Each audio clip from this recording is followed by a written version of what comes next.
Hey everybody, I'm Yvonne with Back to Earth Creations and welcome to this month's craft along project and booty box unboxing. So we're going to be learning how to make these styles of owls in today's video, but we're going to start with the unboxing and chatting about all of that stuff. So let's go ahead and get started. Okay, so we are at the time of recording up in our living room actually, which was our craft room when we very first started our posting daily to YouTube and doing more tutorials and stuff. So other than our very first two tutorials, quite a few of our videos were recorded up here in this room. So it's kind of cool to be back at it, back up here. But I just wanted to take you guys on a tour to show you what you can expect in your April 2023 booty box and craft along kits.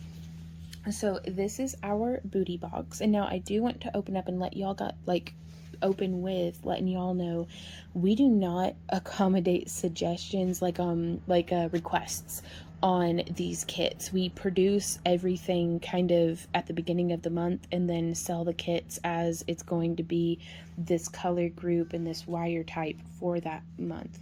Now if you're interested in our cabs, and you have very particular tastes and different things like that, I highly recommend joining our Happy Crafter Club on the digital membership levels. That's either the $1 or $5 on Patreon and backtoearthcreations.com, or our YouTube channel membership. And that gives you access to a 20% off coupon that you can use, and you can pick out from our in-stock inventory on our website, backtoearthcreations.com. You can pick out whatever your heart desires. So we just wanted to, it breaks my heart to have to tell y'all no whenever you're like, hey, can I get these colors in my kit? And I'm like, no, because we don't have any made that look like that. And but we wanted to open up with that. So thank you guys for asking, but I'm so sorry to let you down. But this is what we've got for this month. We wanted to go for a little bit of a robin's egg blue tone, and we do have another color in the works that isn't done getting, it needs it's probably going to take 3 or 4 firings, so I don't know if it'll make it in for April, but it's very much like this one here, but instead of the reaction with the vanilla string of pearls opal glass, it's got different greens and stuff on there, and it's really pretty. But so we may have some slight color variation from this, but this is pretty representative of the size, colors and kind of textures and stuff that we're going for in this month. So that is our $10 kit. All of our kits are only to United States shipping addresses. We do not ship outside of the United States currently, because we do cover all of the shipping on our subscription kits. Now, there are kits for sale on our website also that you do charge, we do charge shipping for, but those are not a monthly subscription, and those are still, we still aren't shipping outside of the US. It's just, it's like $30 for shipping, you guys, so we don't even charge it, because in what we were doing, testing out with some friends and stuff, it's still, shipping out the packages is expensive, and then it doesn't even really show up reliably on time, and then with customs and different stuff as well. So thank you guys so much for your patience and understanding on that one. So this shifted a little bit while I was climbing the stairs, but for our $20 kit, oh, and by the way, I highly recommend with this month's craft along projects for our $10 subscription box. These are perfect for doing a fractal wrap with. There should be a little link up there on the screen, and that'll take you to where a tutorial where you can do a fractal wrap using a gear for the back, but you could do some edge of beads. CSL Designs has a really great video showing how to do that style of wrapping as well. And then I also think it'd just be really cute, and with our $20 kit, I'm sorry, I'm having a hard time, I wrote notes and left them all downstairs, but our $20 kit, you can expect these guys here, and then we also provide a coupon card and a sticker to all of our booty boxes and craft along kits, but those aren't pictured here.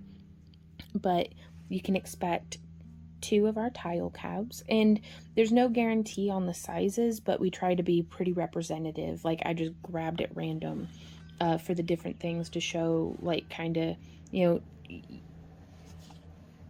we do make cabs as small as this one here, but we also do make cabs as large as this one here. And typically we try to not give you all tiny or all large, because we have a friend who comes in and helps us fulfill our subscriptions on Monday. And that way, you know, we're not having to, you know, they just try to put it in an assortment every time into the packages, and then we prep up all the packages, and then we pick the packages out of a bin and then put them into the boxes, and, you know, and so that's kind of how that goes. But for the $20 craft along kit, we will be sending out this 18 gauge bare copper wire, which I highly recommend. Oksana Crafts has an owl tutorial that uses some other wire gauges, but the 18 gauge does work pretty well for it, but to do like a little wrapped owl that way. And that should be linked down in the video description as well.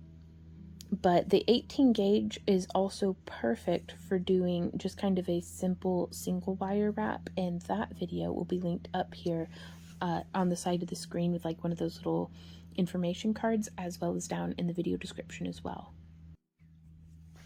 And so you'll get 7 yards of your 18 gauge in the bare copper. So this will oxidize, and so you can use liver of sulfur gel, because we're going to be going over how to use that as well as how to polish.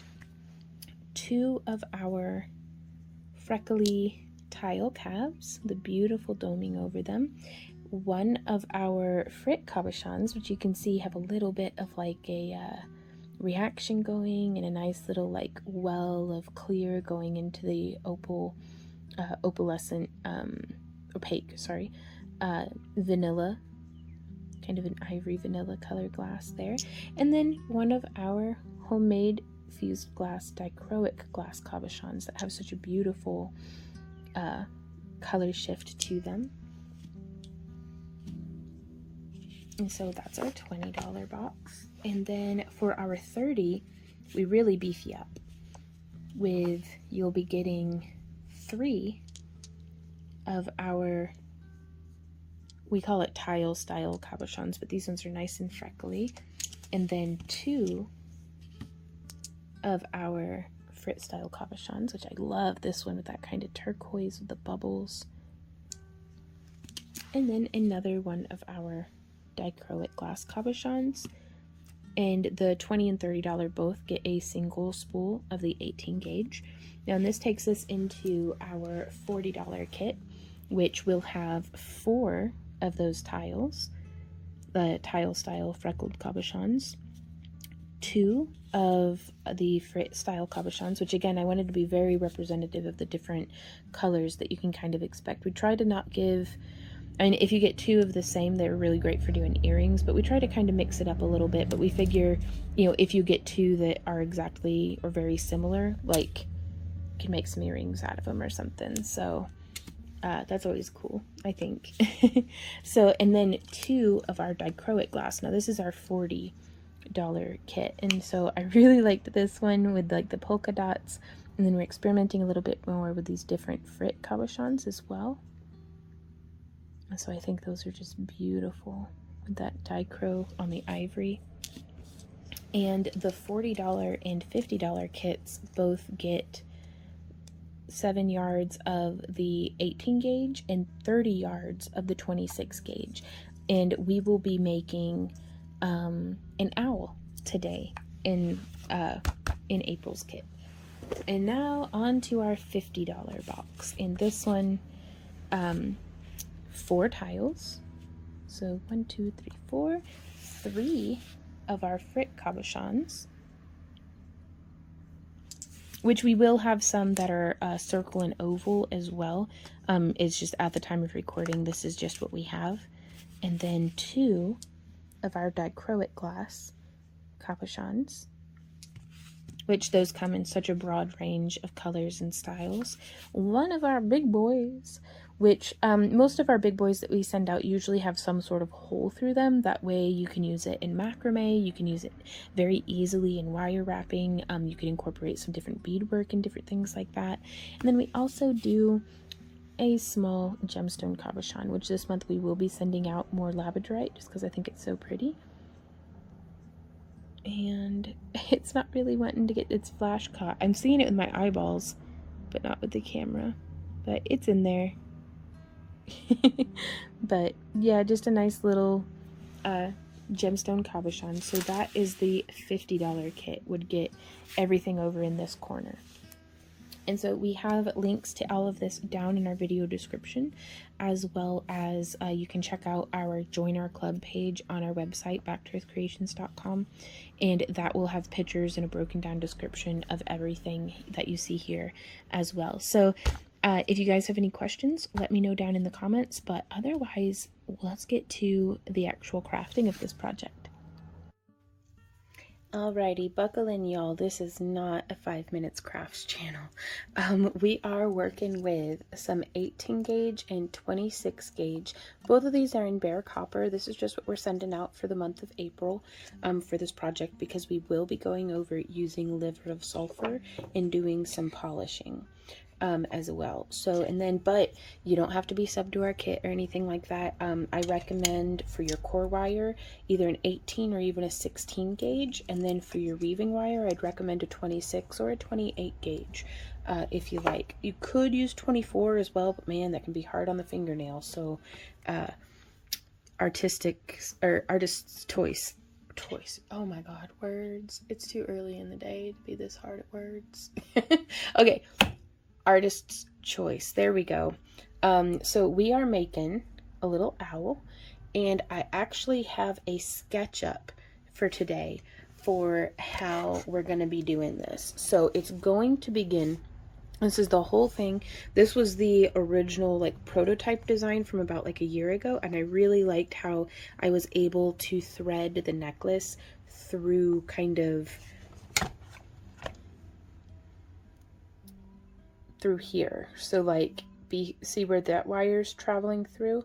That's where I had threaded the beading cable, which is a very flexible multi-strand, like it's, you know, it's not wire, it's not thread, it's something in between, but I really dig it, especially for doing strung necklaces like that.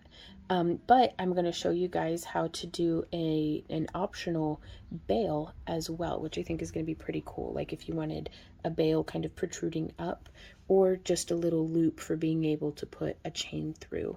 And that way the little owl can sit in line. And you can use any size cabochon. I like something around 1 inch in diameter. Much smaller than that and things start getting a little crowded. For me, you do you. Use your discretion. And so we're going to start with the frame. The back frame, we are going to cut a 12-inch length of our 18 gauge wire, and we're going to shape it so that our stone would sit. Ooh. Sorry, I'm having fun playing with the tablet. We're in the future, you guys. This is amazing. So it's going to be sitting like right there on the stone. Meh. You know, it'd be easier to son of a duck. Okay. So we're gonna have our stone, and those little wires there on the back, just pretend that there's still a stone there. That's what that circle is anyhow. But these wires are more 18 gauge wire that you can have hammered flat, which is what I'm going to be doing if you don't have.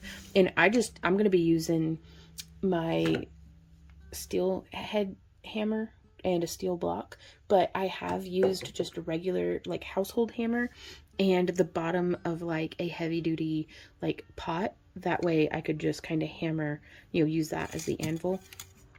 But if you're really into crafting and you're pretty sure you like it, I highly recommend getting a hammer and steel block or an anvil or something, because you can get such wide varieties of effects on your wire wrapping or other crafts just by adding a little hammered wire. So we're going to hammer those flat. If you have 18 gauge half round in your stash of wire, that would be a really good thing to use too, but we didn't include it in the kit because you can totally use the 18 gauge hammered flat, or even the 26 gauge come across and coiled. So just something to provide a little bit of a rest for the, as you can see here, it's these two wires to go across the back to just make a little bit of a frame for the stone. And then we will be coiling up, making the eyebrow ridge, and you can see like the fold, which is going to be the tip of the beak, is right there. I've got notes and things, but if you want to screenshot this and make sense of the nonsense as we go through, well, there you go. And I will have this posted, I think, to the members only stream or craft along blog or something as well. So let's go ahead and get started on our frame. And what are we gonna use? I know what we're gonna use. If you have a 1-inch stone, I recommend using around a 1-inch mandrel, something really similar in size. And on this one, I didn't really make a point on the tip. You could wrap a teardrop shaped stone, or an oval, or just whatever you like, but I'm gonna come in here and we're gonna bring this around just like that. The wire that we send out in our kits is pretty close to a dead soft wire. And while this is currently we're using the bare copper, it's very, very supple. And we do want it to oxidize, but even Parawire's non-tarnish wire that we usually send out in our kits is pretty close to a dead soft. So it's nice and supple. If you're shaping your wire and you put it around your mandrel, and it doesn't, when you remove it, if it's like springing back out to like there, you may find that may be a half or full hard wire. And just if you find it fighting you. Okay, so we've shaped that. And now we are going to cut 2 more of, let's do 3 inches. So there's 1, and there is 2, and then I'm going to mute the no, we're not going to mute it, but I'm going to turn the volume down, so hopefully this won't be bump the tripod too loud in your ear. Okay. And if you find yourself shopping for a steel block and a hammer, we do have links to get you started shopping down in the video description, but I highly recommend getting a steel block that has the rubber base, just because it keeps it sturdy and in place. It helps slightly muffle the loud noises, and it's also, I now have a rubber surface that if I just want to work harden something between a nylon headed hammer and the rubber surface, I can stiffen up a piece without flattening it. So that's why I like that. And we're just going to come in with each of these, and I'm just going to chase it flat. I'm going to hold down on one end, and loud noises.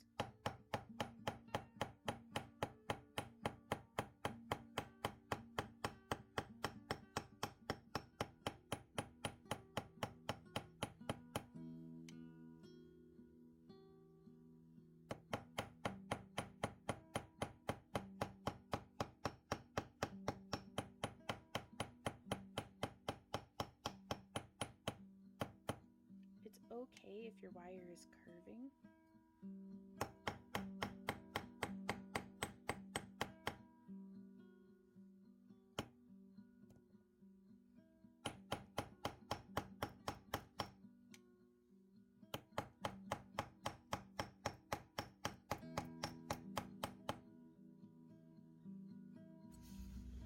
So it's okay if your wire curves a little bit. We can kind of get in there. Even after hammering, it's still pretty reasonable. If you are interested in doing any sort of torch work, this is a really fun opportunity to practice annealing wire. And what I would do with that is I would put on a little bit of Sharpie, set it on my fire brick, hit it with my little butane brulee torch. You don't need anything fancy. I mean, like, these are pretty baseline materials I'm describing, and it'll heat it up, and that'll make it very, very soft. But that is not necessary. It's just something that if you're like me and you're kind of scared of your torch because it's fire and I'm flammable and made of meat, it's a good practice project. Just be sure to quench it afterwards, just dunking it in some water. And I'm thinking, let's go ahead and demonstrate this. Please know it is not necessary, but I kind of want to just play with my torch. So I'm going to reiterate, this is not necessary, but I just want to demonstrate it. So you can put a little bit of Sharpie on there, and the reason why I do the Sharpie is the Sharpie disappears when the metal is hot enough. So I don't know if the camera's picking up on that okay. I'm going to zoom in just a bit. So yeah, there you can see the Sharpie. Let's zoom back out. And I do have, I like using old pliers or something, but I do like these tweezers that have this little heat shield, like a wood material there. It just keeps, you can hold the wire if you want. I like it just here on the thing. And also, I want to point out, I'm still quite new to any sort of metal smithing, so if y'all have any advice to give, I have open ears for sure. So we're just going to light our torch. There we go. And I like using those tweezers for picking it up and putting it into the wire or into the water. And now if you're really doing this a lot, you may want some pickle. You may want that's like a pickling solution, not like vinegar cured cucumbers or anything, but ooh, and we're starting to get some color change, but the pickle will remove any fire scale. And so there you can see it has, the Sharpie has disappeared. And now with my tweezers, I'm going to pick up and quench. And my cup isn't quite big enough, so I've just dunked both ends in. So there's that. Zoom back out so maybe you can see what is up. Okay, so there's that one. And then we're going to pick this up. Hear it sizzling. There we go. And just like that, it's nice and quenched. You could put it into a pickle solution to remove any fire scale, but I'm not super worried about that right now. Let me get this torch stuff cleaned up, and then we will get to wrapping. We could use steel wool or an emery board or all sorts of different things to clean up our copper. I'm just going to come through with a steel brush. This is, you can see it's kind of jank, but look how easy that bent. So this does make life just a little easier. I don't want to be messing up my work surface, but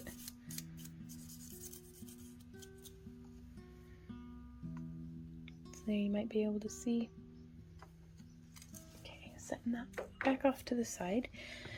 So from here, I'm going to want to, ooh, let's go ahead and lightly hammer our frame here. So loud noises again. I'm using the nylon head this time.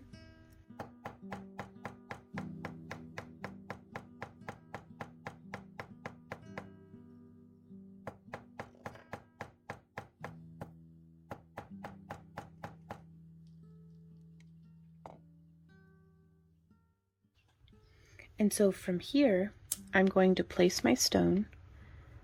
And you'll see I like a little bit of space around the stone. Just a little bit, not quite this much, but I'm just going to shrink that down just a little. And then right here, I'm pinning the wire to our anvil with my fingers. And I'm going to take this and I'm just going to do one firm hit, not too hard, but with the nylon side head. 3. Okay. Well, I meant to do 1, but here we are. And you can see that really put a little bit of a pinch in the wire. I should have only done the 1, but I want to, just doing the 1 would have given me a spot to do the fold. So I'm going to come past that little pinch. You could also have just marked with markers, but I'm going to bend up. And this way I'm not bending on the pinch.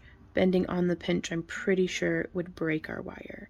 I'm experimenting with this stuff too. Like I've done a prototype and everything, but I'm still enjoying myself and experimenting. So we're really gonna push this wire to its limit and see how much it's willing to let me straighten it back out.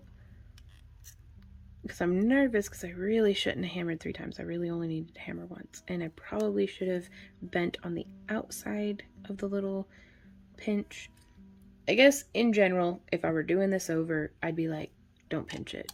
Just mark it with a marker. Because, there's no reason to compromise your wire if you don't have to. But yeah, I mean, it's still so supple. It doesn't really seem bothered at all. And that it is going to give us a nice little spot for our coiling and weaving wire to hold on to. So all y'all out there, let me know down in the comments, what do you think? Do you think a pinch is kind of tricky territory, or do you think it'll be just fine? Because I'm not gonna lie, I think it's tricky territory, but we'll see. We'll see how it goes. And so now from here, let me scooch this out of the way. I want to set this not on the widest part of the stone, but kind of dividing it into, if this were center, I want to go to a fourth. So like we're right here and right here. And I'm going to start by using my flat nose pliers. And y'all, you're not going to be able to feel with my hands, but look at how easy this bends. Like butter, like minimal effort. I love that. And so I'm just going to come through, and I like building my wrapping around the edge towards the ends as opposed to the center, just because I feel like it keeps me from sliding. But really, it was probably just as effective the other way as well. So you do you. And I am going to use my bent nose pliers here to grab, and also, just so y'all know, I am taking probably like 3 or 4 days to record this tutorial, just because to give my hands like lots of break, because at the time of recording I've been having some trouble with what seems like the startups of carpal tunnel, and I don't know, I think it is I'm hoping that it's just that I hucked a bunch of logs and stepping stones, like had a really tough week on my hands without doing any of my stretches or anything, to kind of manage the inflammation, and so that led to some boo-boo hands. But I'm feeling a lot better, and to make sure that I stay feeling a lot better, I'm taking it easy. So thank you to everybody who had emailed me some really great recipes for like DIY pain salves and all sorts of different stuff. There for a couple of days I was doing so many different like Epsom baths and ice compresses and different things on my hands, like cold compresses, that I felt like I was at a spa. So we're gonna come around, and so even with having annealed the wire, it's given me a little bit of trouble, but that's okay. It's just because I'm trying to be very careful with it and careful with my hands. So yeah, it may have worked better if I had gone in the other direction, but here we are. And so now I'm just curving it a bit. Actually, I like that curve in it.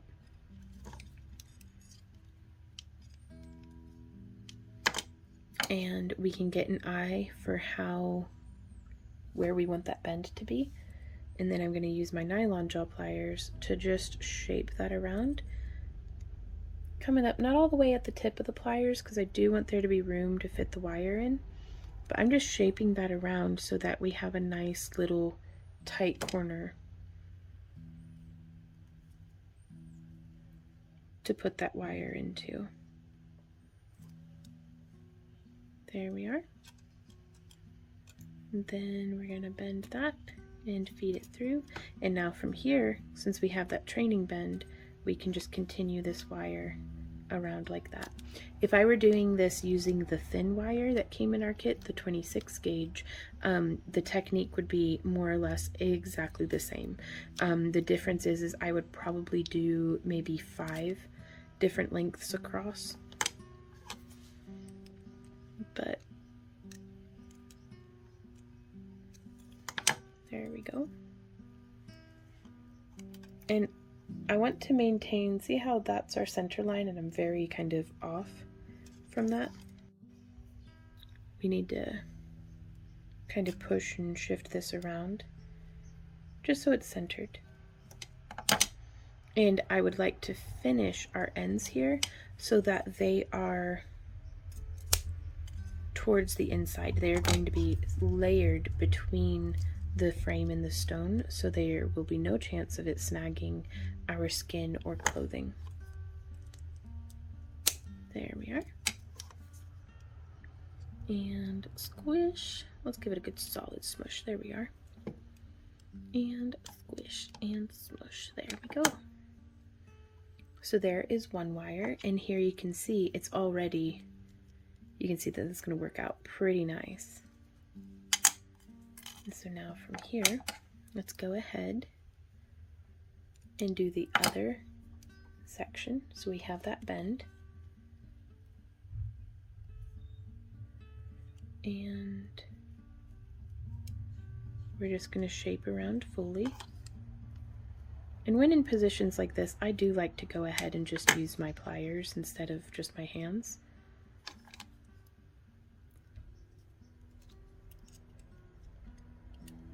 And now that it's flat, it may give you a little bit of trouble wanting to twist or do something weird, but that's okay.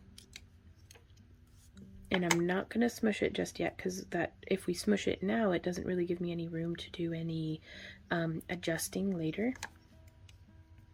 So again, making sure that it's staying on a nice flat plane.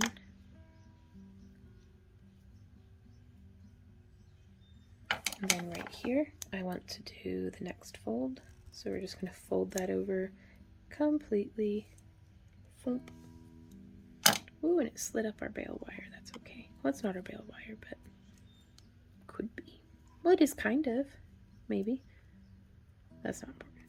How do we get that back down there? Sometimes you just gotta fiddle with it a bit.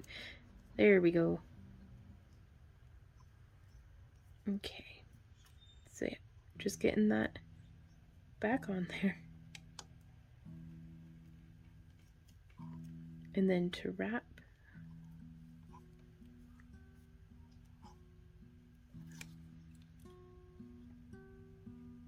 there we go. Man, I tell you, this went a lot smoother last time we did in the live stream. It may have been easier to have not annealed it, because now it's almost so supple that that I'm having a hard time getting it to not just be like putty, like it's not quite holding its shape once it's down. Which that's interesting to know too, though. No such thing as wasted effort whenever you're learning a craft, so long as you're learning. Everything is an experiment and worth the knowledge you've gained.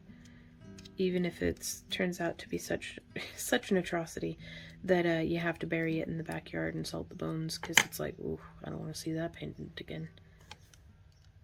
So I'm doing that last fold. And that last fold.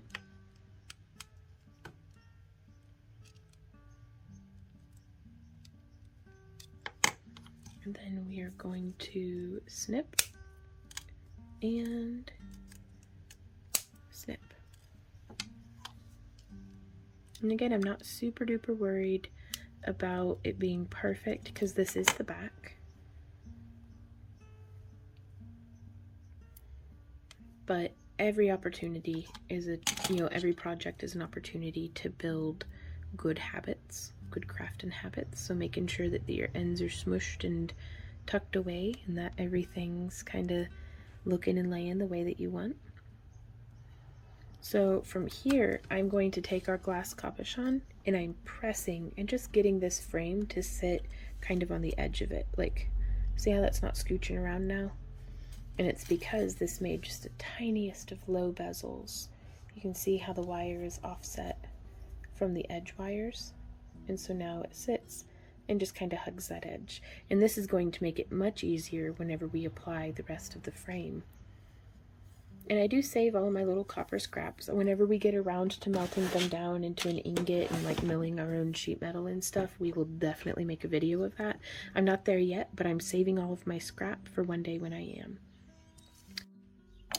So now we're going to pull off about 7 feet of our thin wire. So if you're following along with the kit, that's 26 gauge. And I'm going to do just a few coils. Let's see. 1, 2, 3, 4, 5, just on one wire, and smush that down. So you can kind of see how that's looking. And I'm just tucking that tail wire like the last little bit. There's no sense in snipping that off when we can use it to just hold firm. And I am just going to lash these two wires together real close to each other. In the prototype, I had done a figure 8 weave, but I don't feel like that's completely necessary. I want these to be soupy doopy close together.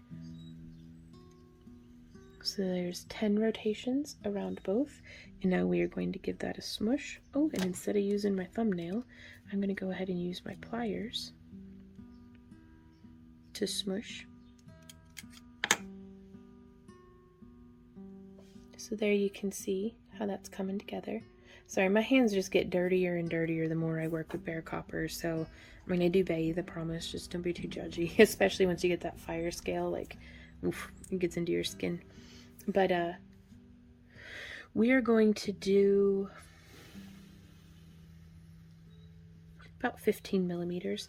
The length of this section right here is very dependent on the thickness of your stone,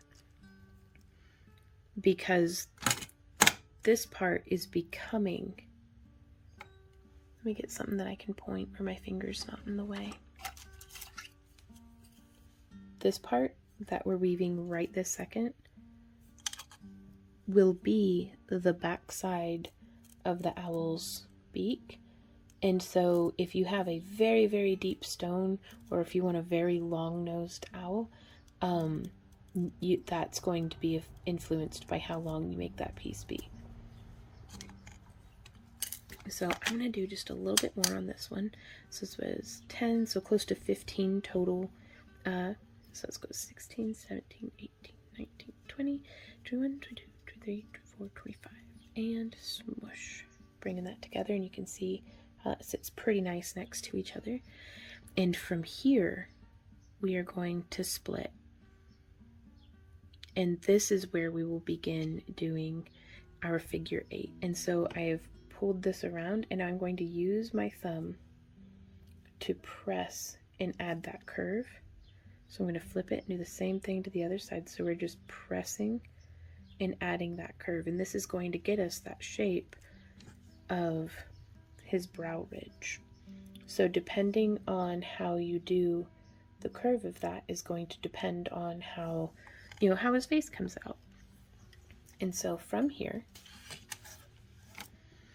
we are going to, I like to do a 2-beat figure 8, which is, that's what I call it. It's where I do 2 wraps on one side and then I cross and I go 1, 2, and then I cross and I go 1, 2, and then I cross 1, 2. And I just love how even and tight that comes out. And here you can see why we call it figure 8, because it's interweaving, whereas we started with just a wrap. Now it's a figure 8. So we go 1, and then 2, and then 1, 2. I am trying to stay in frame, I promise. There's 1, 2, 1, 2. Because I used to do where it was just 1 on each side, and boy, I tell you, that goes by a whole lot faster. And it gives you a really nice dense weave. So here I'm just doing a 1 beat. But I feel like I don't get as even of attention on the sides. I kind of prefer the spacing. So neither is, right or wrong. It's just what's your preference. And I prefer the 2 beat. 1, 2, 1, 2. Especially when we start getting into some territory where things are going to be slipping around a little bit weird. I just feel like it really nestles it down nice. Was that 1 or 2? That was 2. It really nestles it down nicely to have that, and this maintains tension as well. I'm going to zoom out a little bit more so you can see how I'm interacting with our core wire.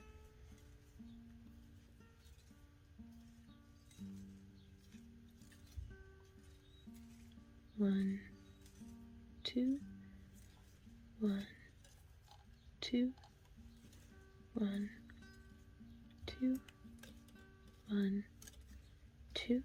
If you're having difficulty with maintaining tension, I would recommend,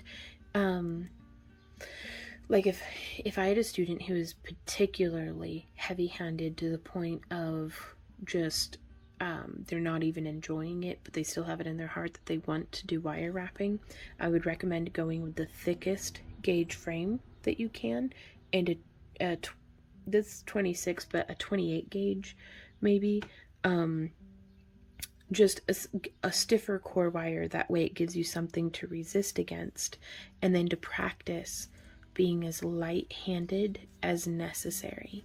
And so it takes a whole bunch of focus, and you may have to set the piece down and do some like relaxing stretches or something.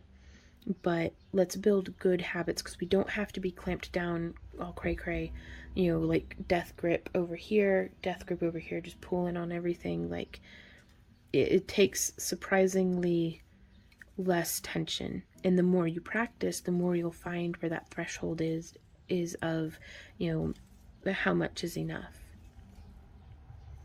Just like with anything, practice will make with progress, or make for progress. But perfection is not the goal here. Sometimes something comes out perfect, and that's wonderful, but let's focus on learning, refining our technique, and having fun. So we're going to continue bringing that up. And you can see now it's actually starting to stack in the center and taper off the sides. And that's okay. Again, just making sure that my wire isn't crossing over itself.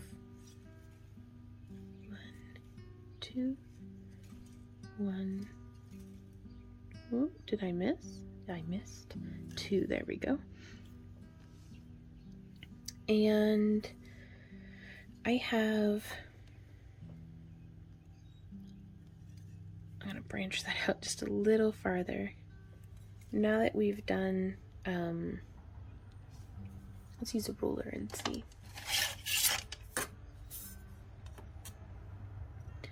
So that's almost 2 centimeters. So it's like 18 millimeters worth of wrapping that we've done. And so from here, I'm going to go a little bit more. I've completely lost count, which is why I'm providing y'all with millimeter measurements. But yeah, completely lost count. So I am going to branch that off, because now we're going to start in on doing our little bit of coiling there for the horns on this horned owl. And so let's go back over to this side, and I'm going to do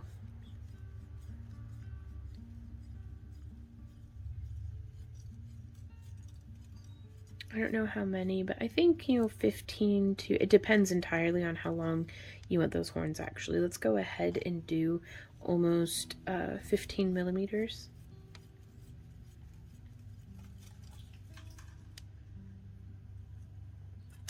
Or perhaps just 1 centimeter.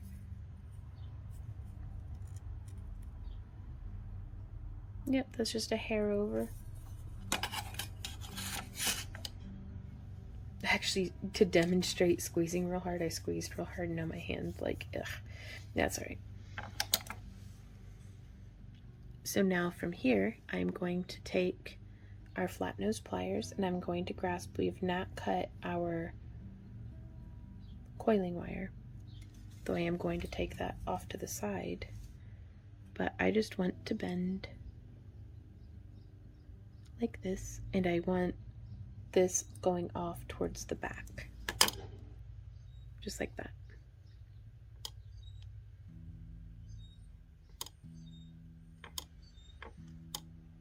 And ooh, I've actually changed my mind a little, because I want to continue coiling until these coils are going to go across this curve.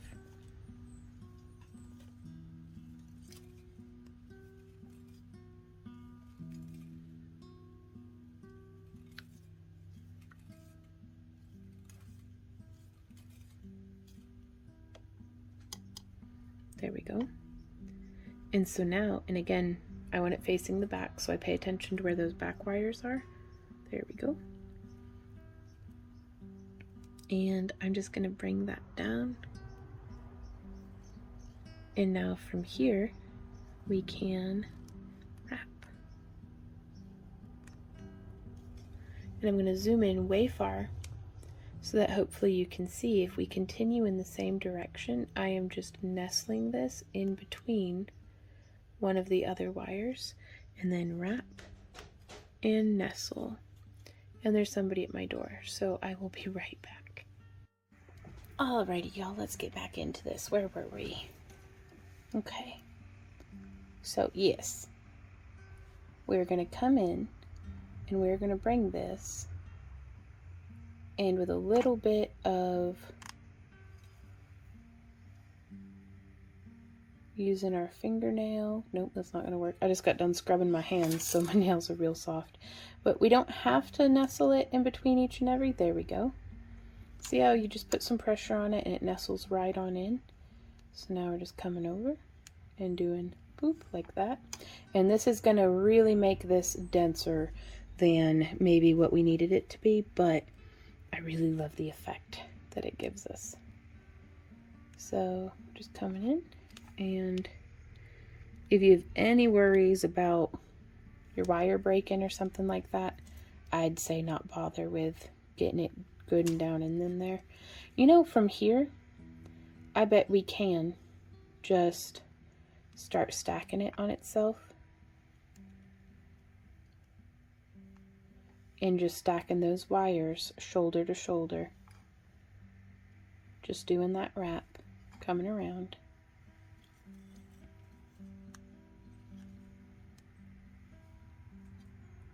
So, yep. And I'm going to zoom out a bit. I think you get the idea now of what we're doing here. But you'll see I'm maintaining the tension just by pressing with my thumb. Just in counterbalance to what we're doing. And that way, I'm not having to keep too much of a grip with the rest of my hand. It's just maintaining that tension. It doesn't got to be perfect. We're going to turn it sideways and it's not going to be super visible anyhow. But once we get down to where it's clashing, I'm actually going to undo a stitch. Let's see, what did we do on this one? Yep, we continued on that weaving just a little bit beyond. And so I'm actually going to take this and just using my finger because I want a nice gradual bend. I'm bending to where this wire ends up in line with these ones here. So see how that's, so I'm going to bend it up just a bit. But just meeting in the halfway mark. So now we're there. I'm going to come around. There's 1, 2, 3, 4, 5, 6, 7, 8, 9, 10, 11, 12, smush, smush, smush, 13, 14, and 15. There we are. And now, oh, let's do just a little bit more.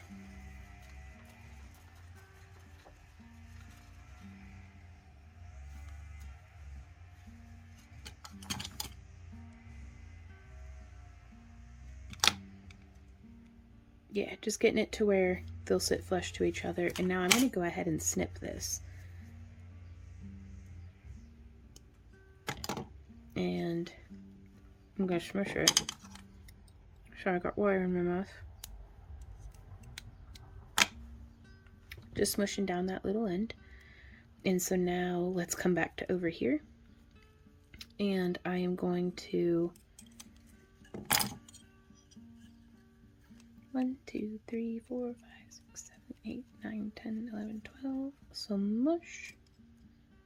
Get that wet. Woo! Oh, that's loud. Okay, I'll be right back. Alrighty. So we're going to come in here and smush down that last little bit of that tail wire. And then we're going to slide this all the way so that it nestles right up against the other work we've been doing. And I want to make sure that this side is the same length. So I am going to coil 15 millimeters. So I'm actually going to keep doing that just down by the tip of this.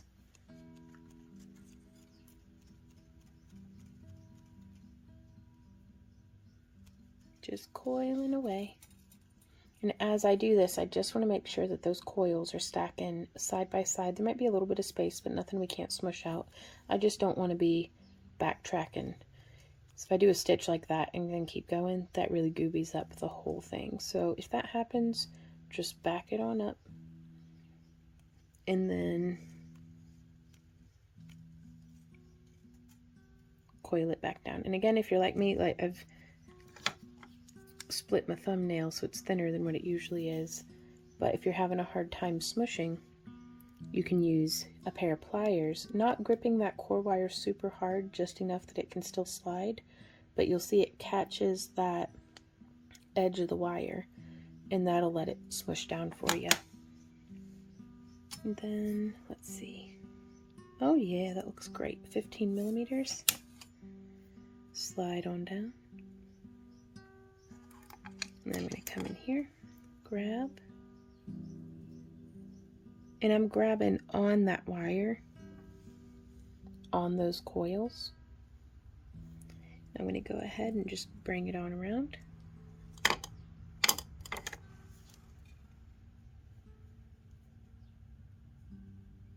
And then I'm going to bend this out so that it meets the other wire,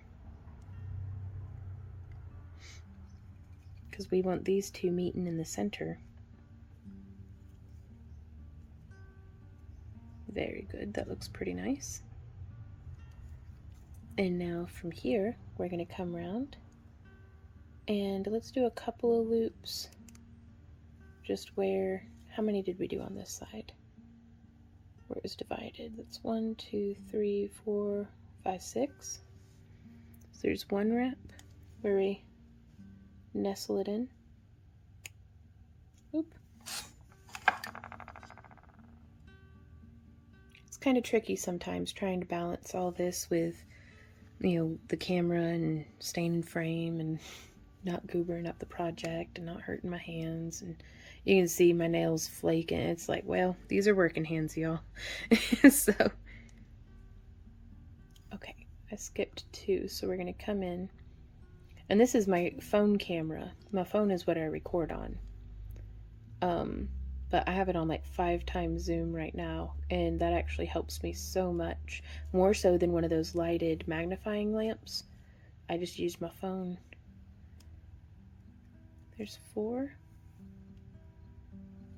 And coming around,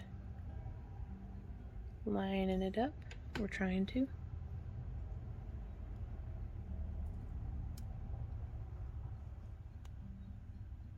Oh, skipped one.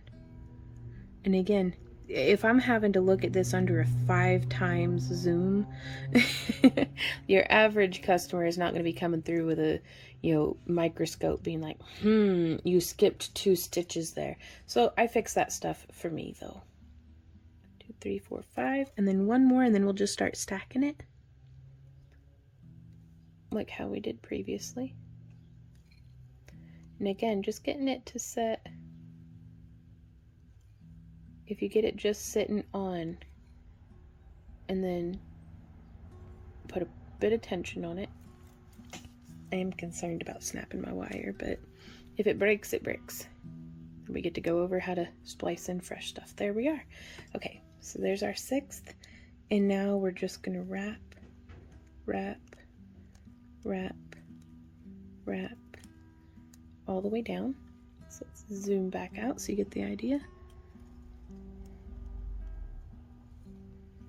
And I'm letting this bring those 2 wires nice and close together.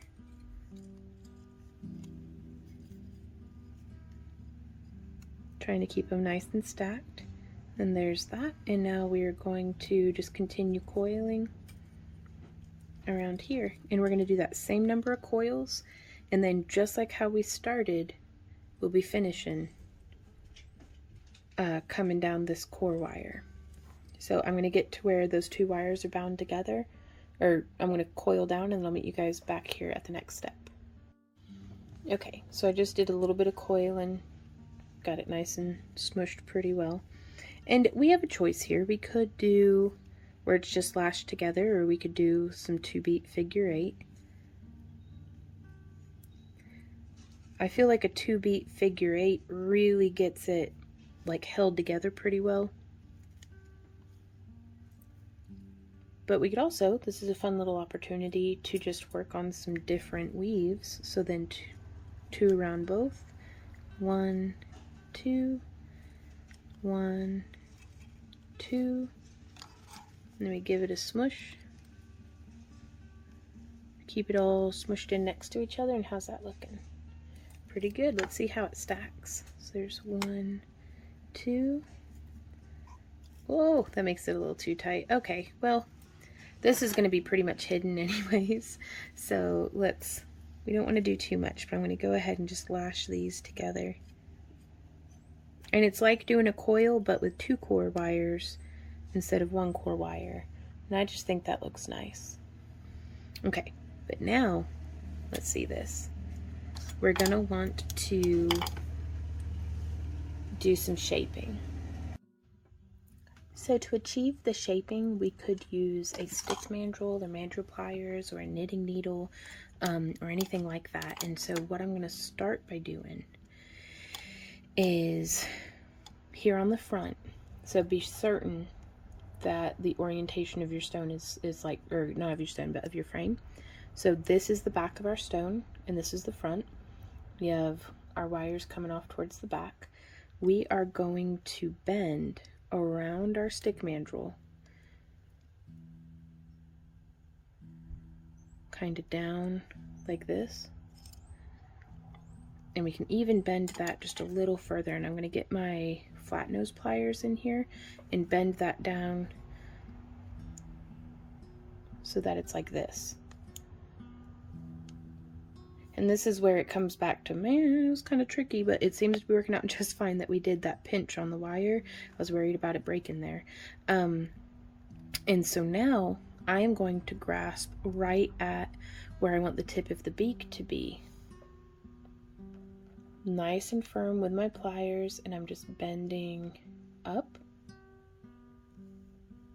And we can bend up and over quite a bit, and then we can come in here, and I am just gonna smush that down nice and flush. And that is the beak, the tip of our beak. And now we can test fit our stone. And so, I mean, you can have that come down just as far as you like. Like on this one, I really gave him kind of a big forehead, which I think is all right, but depending on how you wrap it and how you can really get a lot of variation in there. But I liked doing the double core wire coil there on the back, so that way we had a nice little pointy beak. And I even could have bent it a little farther, a little deeper in, that way it made this part a little pointier, but I think this will be all right. And so now from here, I'm going to take the stone back out, and I'm going to make sure that these are nice and just as they are. Ooh, okay, so I had lashed the wire around the frame right in there. You can kind of see, maybe. Okay, so now that we have our wires here like this, I kind of went a little farther than what I needed to on this wrapping. So I'm going to go ahead and do our 5 wraps. There's 2, 3, 4, and 5. And then I'm going to give it a snip. Set that extra wire off to the side. Smush that loose end. I always smush my loose ends as I go instead of doing it all at once at the end. That way this is going to end up being pretty inaccessible. But if you want to be able to thread a chain or something through here, I'm going to lift up just on the back of his little owl horns, like, and I'm going to, using my flat nose pliers, do a little bit of a training bend, and then bringing those together, bending them out, and now I'm coming in with them on the sides. Sorry, I just put on some hand balm to kind of demonstrating how not to squeeze earlier. I squeezed too hard and it popped something in the back of my hand. Like, I felt it grind and I was like, oh no. So, taking it easy though. But now we've got that training bend, and I'm going to come in and I'm just going to pull that down. And I'm going to grab here and I'm going to pull that down. And now pulling back and pulling back. And from here, I'm going to go ahead and snip, and I want to make sure that the flat side of my flush cutters is leaving the flat tip on the wire. I'm going to show you the difference between the flat and the pinched side.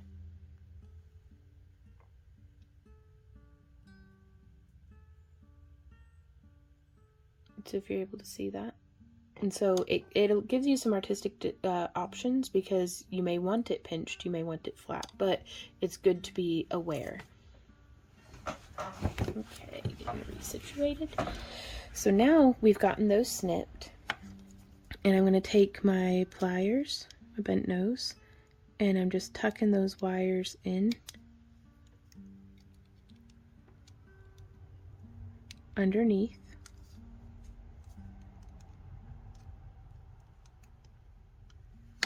And so now that's wrapped around like so.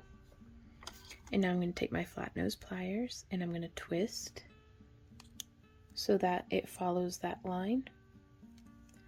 And I'm going to take this one and I'm going to twist, just grabbing at the base of where that wrapping happened. And now from here, I am going to use my mandrel pliers, and I'm going to start with the largest barrel. Ooh, he's got very pointy horns on this one. Okay, maybe I didn't need to do it that much, but, and now I'm just going to take it and bend with my finger and thumb. Give him kind of, that looks like a Texas Longhorn. Flashbacks from going to Texas, or going to high school in Texas. That's not so bad. So just test fitting our stone. And so yeah, you can kind of see how that's starting to take shape. And the next step is we are going to cut, let's take a look at our plan. So on our plan, we have some different layers that we can choose from. So there we go, off there to the side. We're gonna start with our 1, 2, 3, 4, 5 core wires, and we're gonna do a little bit of each one of these, like that's our weaving wire, it's not to scale, but we'll do 5 rotations, and then probably, what did we do on this one? We did 2 with our weaving wire around each one. So each one of these dashes is actually 2. So we'll do 2, and then 2, and then 2, and then 2, and then climb back down and repeat that pattern all the way around. We're going to try to do, you could make it intentionally pointy. I just kind of shape it after weaving the weave, it's just a little easier for me, so I'll demonstrate that. But I do want to point out before we get started, that is not the only way to do it. Now, if you've still got your torch out, we could go ahead and ball the tip of the 3rd wire. So wires 1, 2, 3, 4, and 5. Wire 1 is closest to the center. Wire 5 is closest to the outside. So wire 3 we could ball or hammer the tip of that one, but I'm just going to leave it regular. You can see how we made that spiral there. I don't know, I just thought it looked kind of cool with like a little ball of copper at the tip. But that is in no way necessary. And then this is the shape. We'll get there in a sec. So let's see. I used 5 feet of the 26 gauge for weaving. I used, after we wove the frame, I gave myself 2 inches to make the spiral there on the side. And it looks like I have written in 10 coils. Let's see what that means. Before I started weaving the wing, we did 10 coils out and then started that figure 8 weave, which is a 2 beat. But you can see here, I started, it's kind of a blurry image, but I made this little bit of a, I don't even know what you would call that, almond shaped, but not quite, like just that shape, like leaf shape of the wing. And then folded it around the side. So I just wanted to fill you in with those steps. But these 2 wires, wires 1 and 2, become the wing wire. And then wires 3 and 4 are gonna be this where we do the secondary weave. This one I had coming in between the eye and the beak. I think I'm going to try to have it wrap around the eye a little bit more. This is a stylized owl. It's not exactly, if you hadn't noticed, it's not entirely biologically accurate to how owls look out in nature. Like, but I think folks can look at it and be like, oh, but I think that's supposed to be an owl. And that's a win in my book. So, let's go ahead and get 5. How long do we make those? Let's go ahead and do 5 10-inch sections of our 18 gauge. Let me cut that and I'll get right back with y'all. Okay, so I have them all cut, and it may be, you know, that if you're like me and your wire's a little bit wonky today, I recommend just gripping one end with your pliers and then grabbing the other end and just running it through some nylon jaw pliers. And I'm just going to do that twice because really it's all it needs. It doesn't have to be perfectly smooth. I just need it to be smoother than what it was. So 1, 2. And this is going to work harden up our stuff a little bit. That's all right. It's a pretty soft wire right now anyhow. So kind of why it got all gnarled up coming off the spools. I was probably being a little heavy-handed with it. There we are.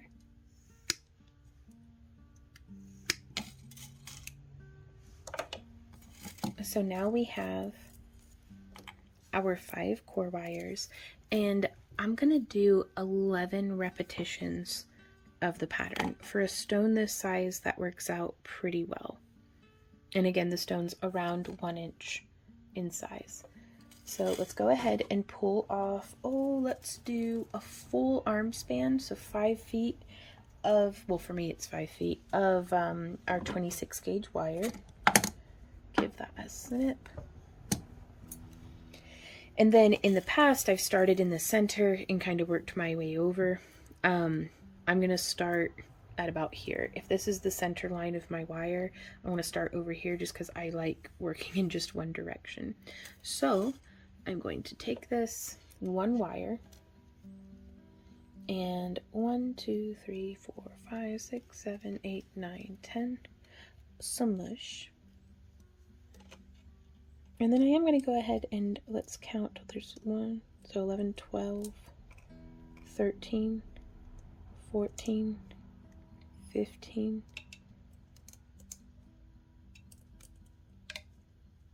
16.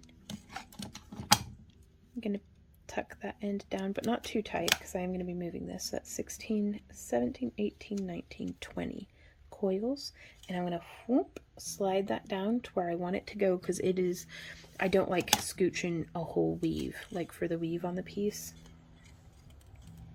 Okay, so let's see. So now we're going to add in our second wire, just stacking it there next to the first. And I'm going to go, there's 1 and 2, around 2. And then I'm going to come up and in between wires 1 and 2. There we go. Nope. Honestly, I find it easiest to just move a bend, and that way I'm not having to fool about trying to get through the tips of the wires where it gets quite tangled sometimes. And then I'm going to add in my second wire, or third wire, sorry. And then we're going to go 1, feeding that wire up and through, and 2, giving it a nice little smush, and then coming up between wires 2 and 3,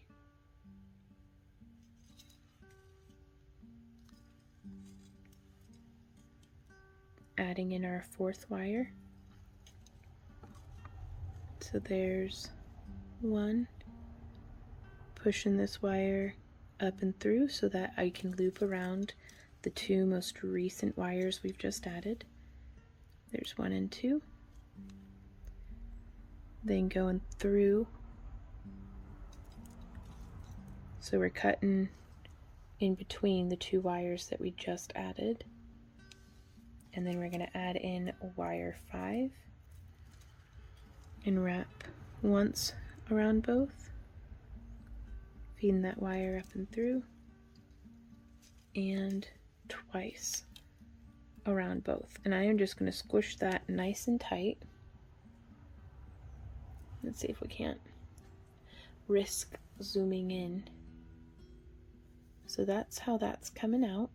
And now to continue this, I'm going to feed this wire between, like I want to, we've already wrapped twice around these 2, so now I need to wrap twice around, something I can point with if my hand's not in the way. So we've already wrapped around these 2, so now I need to be wrapping around wires 4 and 3, these 2. So to do that, I'm going to be threading through right here. I'm using a jank old porcupine quill to demonstrate, but it's also really perfect for getting those wires apart.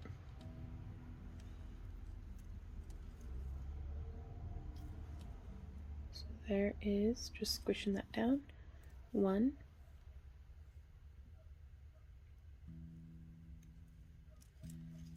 And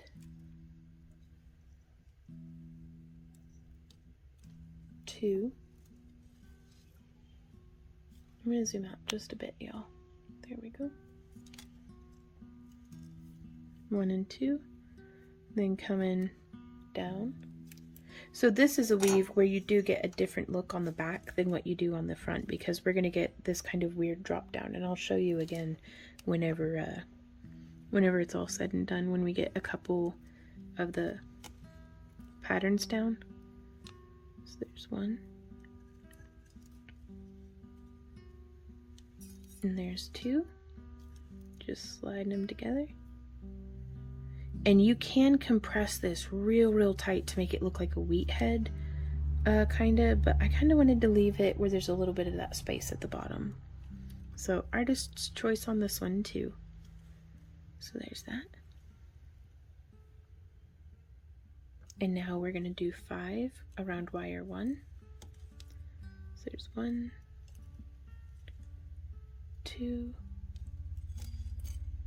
3, 4, and 5. Smoosh. And now we're going to repeat this 11 times. And normally I don't do this, but I am going to do this off camera just because this is going to be a really long tutorial. I mean, it's already pretty long, but otherwise it's going to be like really long. So let's get 11 of those made, and then I'll meet y'all back here. Alrighty, y'all. I know I said I would meet you back here when I was done, but I was like, my hand's kind of, yeah, it's not hurting me, but I'm like, I probably pushed it enough for today. And this is when I remembered I've got this clamp, y'all. And you can see here maybe that we've got it hooked onto one of these bars on my jewelry desk, which the desk and the clamp are linked down in the video description as well. But this is like some major game changer, you guys, because you know, I want to take good care of my hands, and a whole lot of crafting is kind of being as efficient as possible, you know, both in use of tools and materials, but also in, you know, application of ourselves. So if I can use this clamp to do the hard work of just holding everything nice and stable, and I'd actually gotten an email from somebody who was like, hey, I only have one hand. Can I still do wire wrapping? And I do think, I mean, it's going to be tricky. Super tricky business, but I do think with this clamp to hold on to your wires for you, we can weave one-handed. And so I'm just coming through, and it's always tricky trying to maintain tension, but that's all right. So again, we can come in, just open those wires up a little bit.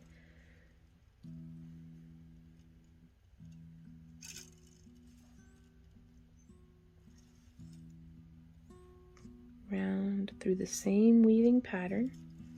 This is how I'm going to get by, y'all. Carpal tunnel ain't going to stop me from crafting. Arthritis better watch out. I'll just weave my way through it.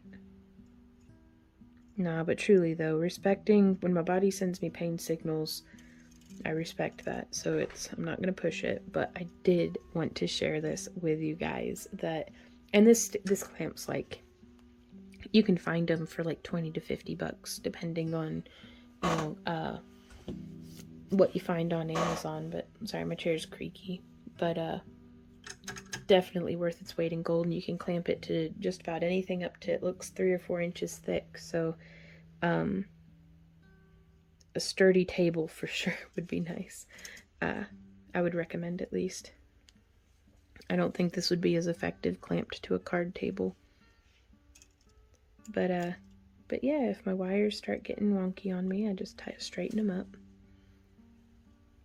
And I'm coming out a little ways, and I feel like I get the best results when I work real close to the clamp. So I'm just going to scooch this in there, and then it's got these rubber jaws on it, so I am able to cinch this down. Not too tight, but you don't need it, you know, super tight. We're just going to come in and come through, and there's one.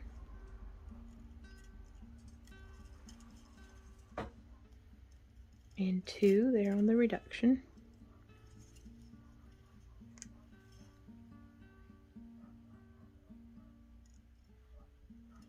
Coming through, it's at least helping me stay in frame. For everybody all these years who's commented, I finally figured out how to get myself to stay in frame. And that was to bust one of my hands from overuse. So feel like as a crafter I've got a flat tire, but that's okay. Coming through, coming around town, doing those last 2, getting that smushed down together. And now we can do just 5 wraps around wire 1. So there is 1,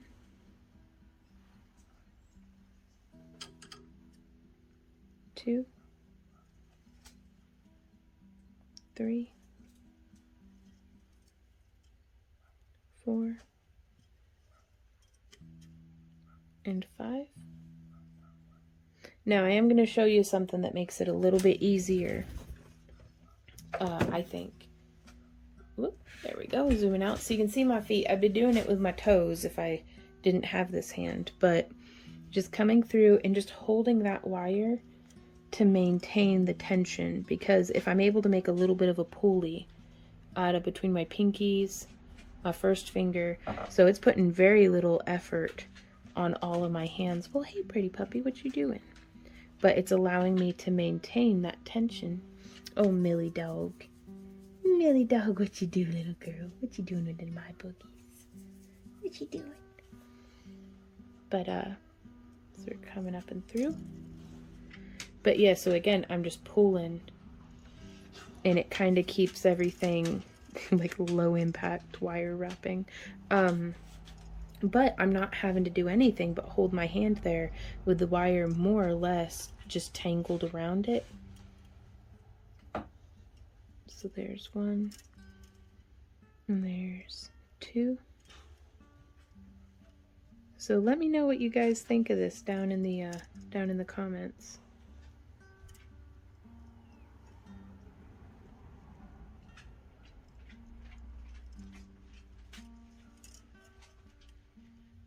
Because this is making it easier for my right hand as well to maintain that tension. So again, if I couldn't do this, I'd have like I don't know, maybe be stepping on it or something. Let's try that. What happens if I just step on it?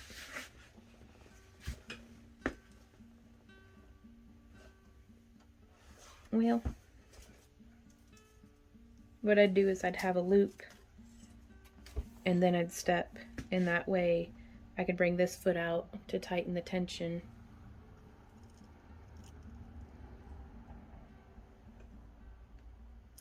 So again, if your hand's really hurting you, if there's a crafter, there's a way.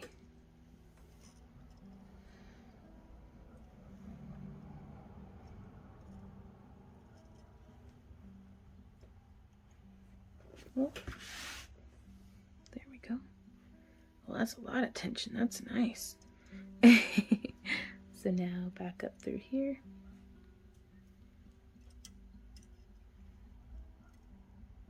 Oops, no, I did that wrong. Now I started doing it as though, yeah. So we've come around. And now, oh, I've had a brain fart. I can't think when I'm using my feet, apparently. So let's take this out and see what's up.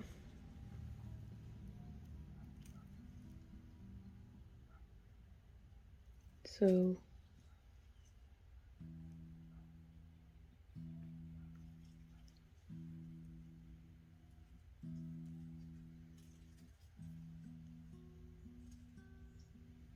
yep, we just, even if you feel like you get off a little bit, it doesn't have to be perfect.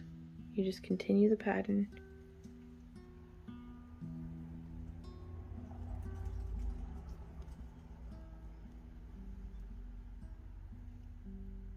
Yeah, I guess that's right. That looks right. But it looks a little off on the back. It's not exactly the same, but just proof that you can take multiple paths to the same destination. So let's slap that back into the clamp and keep going. There we go. Alrighty, now I will see y'all back here when we've got 11 repetitions of the pattern. Alrighty guys, it is actually not the next morning, but the morning after from whenever we had done this, so I am giving my hand a break, and I'm doing a lot better too. That break was really nice, but I am ready to get back to work. So we have 11 of our repetitions. So, and also, don't be afraid to set a project down and walk away from it and come back in a day or two, or even like in a week or so, especially if you're getting frustrated with a project or something. Coming back to it fresh sometimes can be just the thing to help you get back on track with your crafting goals. So we are coming through, and I want to, which one's the middle? 1, 2, 3, 4, 5. So this one here, that's our center. And I'm going to grab with my finger and thumb and just start bending around. Bending just incrementally, keeping everything nice and flat.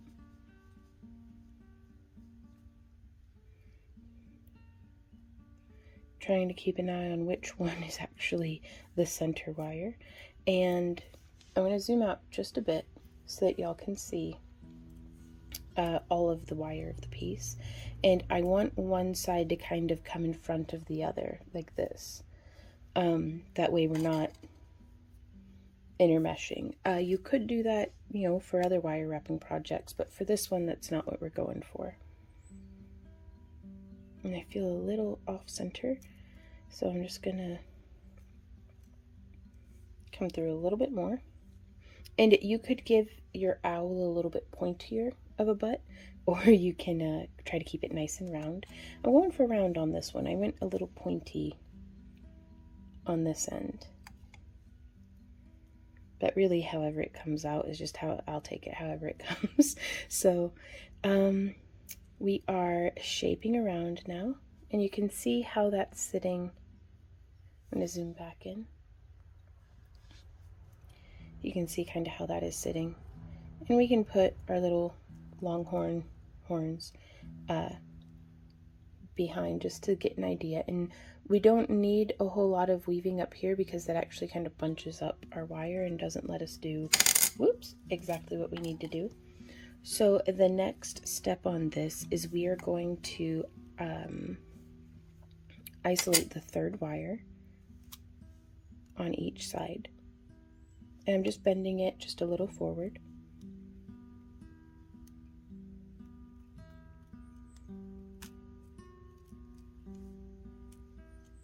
There we go.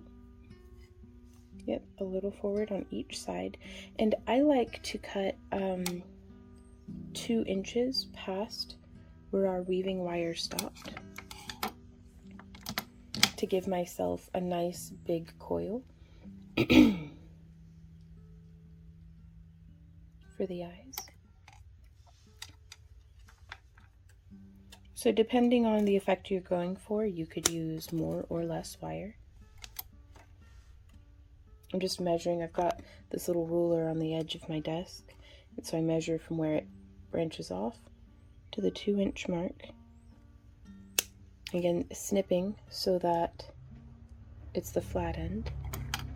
And now I'm going to grab my round nose pliers,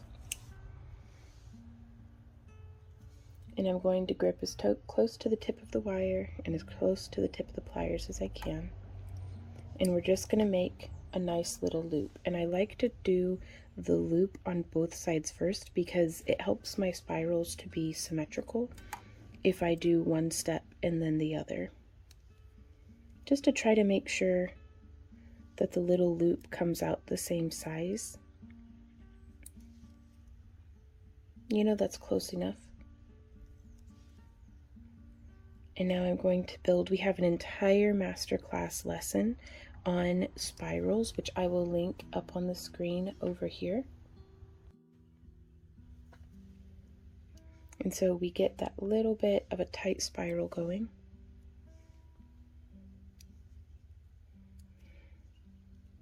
But spirals are quite challenging for a lot of folks. And you can see how this one came out really round and this one's just a little pointy on the end.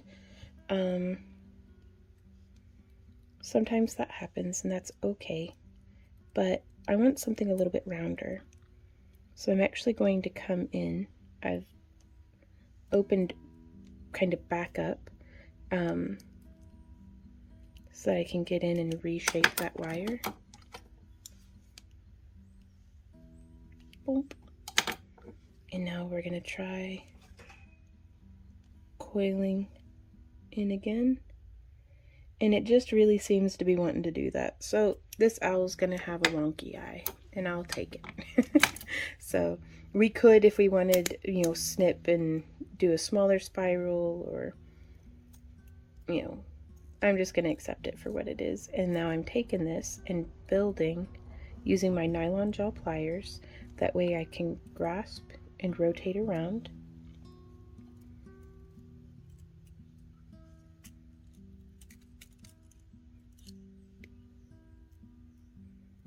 And so there is one spiral. And you know, this probably could have gone, we could have gone almost 2.5 inches or even 3. So experiment with some scrap wire and see how much, you know, length of wire makes the size spiral that you're looking for. And I've spiraled inwards to make kind of a narrower set owl eye, whereas in the original drawing I had them go outwards. I liked them being a little closer set, I think. That way they sit right next to the beak.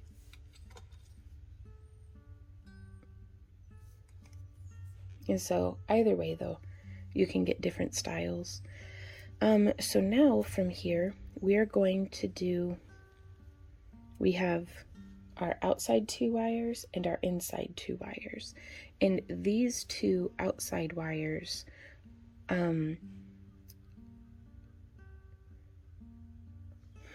let's see, because previously it was the inside 2 that I'd woven into the wing. And you can see how that climbed up around, and that's pretty nice. But I had brought this around on the inside, and this time I'm thinking I'd like to do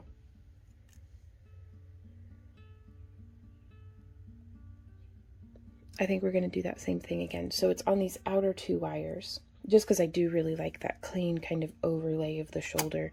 But yeah, we're going to do these 2 wires. Let's grab some more of our 26 gauge wire, about 5 feet of it. And that's probably, oops, didn't mean to bump the tripod. That's probably way more than what we need, but I like to give myself a good bit of extra just because I don't want to have to fool about with it. So now we're going to come in, and I'm going to start at the tip of our outermost wire. And let's just go 1, 2, 3, 4, 5, 6, 7, 8, 9, 10. Smush. And I am going to go ahead and just trim off that extra little bit of copper wire. And then we're going to use our bent nose pliers to smush. There we go. That little tail wire down. And now we're going to slide that all the way down. And I wanted a nice even 10. That way I can do that on both sides. And then I'm going to bend these off to the side like that. And we're going to go 1, 2, smush, maintaining that tension. Let's see if zooming in might be helpful. It may be, but I never mean to wander out of frame. And then again, here at the tips of the wire, I like to have one a little offset, and it just makes it easier to bring that weaving wire around and through. So we are going to go 1, 2, 3, 4, and 5. And let's give that a smush, keeping everything nice and tight. That helps me with tension, just kind of doing it as I go, instead of getting everything woven and trying to smush it all there at the end. So that's 2 around both of our core wires. And then 1, 2, 3, 4, 5, smush. And we are going to repeat this pattern. Oh, let's see, how many times did we do it over here? 1, 2, 3, 4, 5, 6, 7, 8, 9, 10, 11.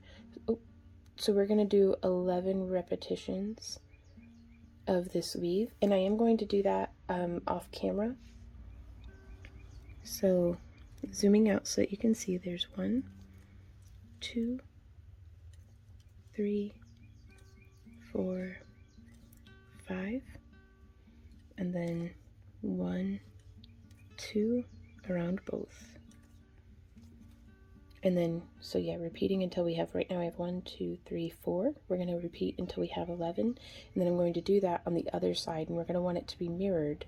So this is a weave that looks the same from the front and back, so it's no trouble at all for me to flip it and then do the same thing over on the other side. So through the magic of editing, I will meet you guys back here when we have 11 repetitions of the pattern on both sides. Y'all, I have made a terrible mistake. I have been pulling from my 28 gauge spool instead of my 26 gauge spool, so everything came out like a size too small. Oh no. But This is where troubleshooting becomes really important, because his eyeballs are supposed to be up here, y'all. Like, see how cute that'd have been? But then his tummy's hanging out the bottom of his shirt. Like, we can't be having that. So, we are going to do some troubleshooting. I am so sorry. It was not at all my intent to be misleading or anything like that. But, I mean, this is how it looks with those same numbers and the same measurements that I gave y'all in the 26 gauge. But if you're following along and you happen to be using a 28 gauge, it's doable as well. I would have just added, another repetition of the pattern to make his, our little owl's frame just a little bit longer. But sometimes more than half of crafting is the troubleshooting. So let's figure out how we're going to make this work. So using some more of the 28 gauge wire, I'm so sorry, you guys. Like, I don't have it in me to start shooting again from the beginning, and start over on the project. So, thank you guys for your patience and understanding that despite my best efforts, I'm still human. Okay, so I'm actually gonna, we're at 1, 2, 3, 4, 5. So this is our center, kind of feather cluster. I'm gonna set our cab out to the side, and we are going to have threaded through, and we're going to do a little bit of a whip stitch around the frame here, because I do want to hold everything together. And so just threading the wire through there, just sewing along that outer edge. So we're going to turn that upside down, but here you can see we'll have done a stitch on either side of his little center belly feather. And when you're whipping around, you're going to want to make sure to thread between the back frame. That way we can kind of lock it down. So there's that. And then we're going to go, so that was 1. So we're going to do 5 stitches locking this in. So there's 2.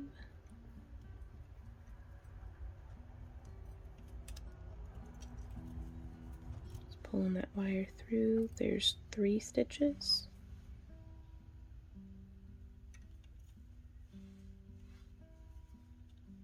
4.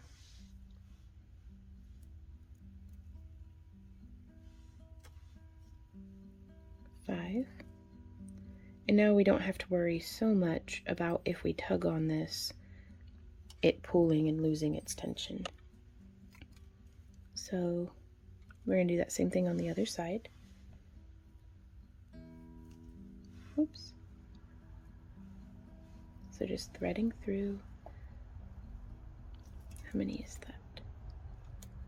We'll consider that 1. And you can either do a bend there at the beginning and push that loop through and then grab, or threading with the end and pulling through like it's a needle. I swap randomly between the two, just whatever feels good to my hand at that exact moment. So that's 1, 2, 3. Let's do 4.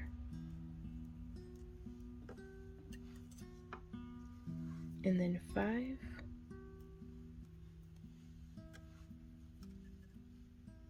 There we are. And now we could snip, and I think we're gonna do that. I'm gonna do this little, I don't know, let's increase it to 10, just because why not? So there's 6.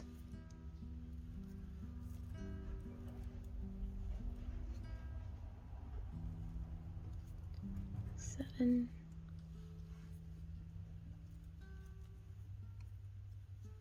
8. 10, or filling it up to the place, whichever comes first, I guess. Whoop, and then whenever it starts making little loops like that, see how it before pulling tight, because if we pulled that down all the way, it would kink our wire, which makes it a brittle pinched point. And then one to grow on because I lost count. So it really, the rules are made up and the points don't matter, so just do whatever makes you happy. Pulling through. There we are. And I would like to terminate our wire where the little pokey end will be between the back frame and the front frame. And we're going to salvage this, y'all. We can get this figured out. His eyeballs won't be so offset forever. It'll be okay. So we do that little snip.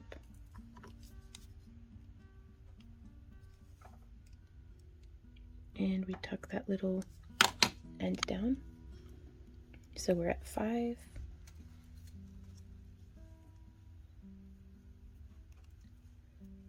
And 6.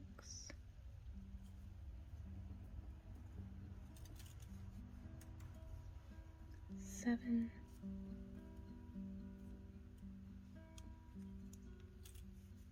8.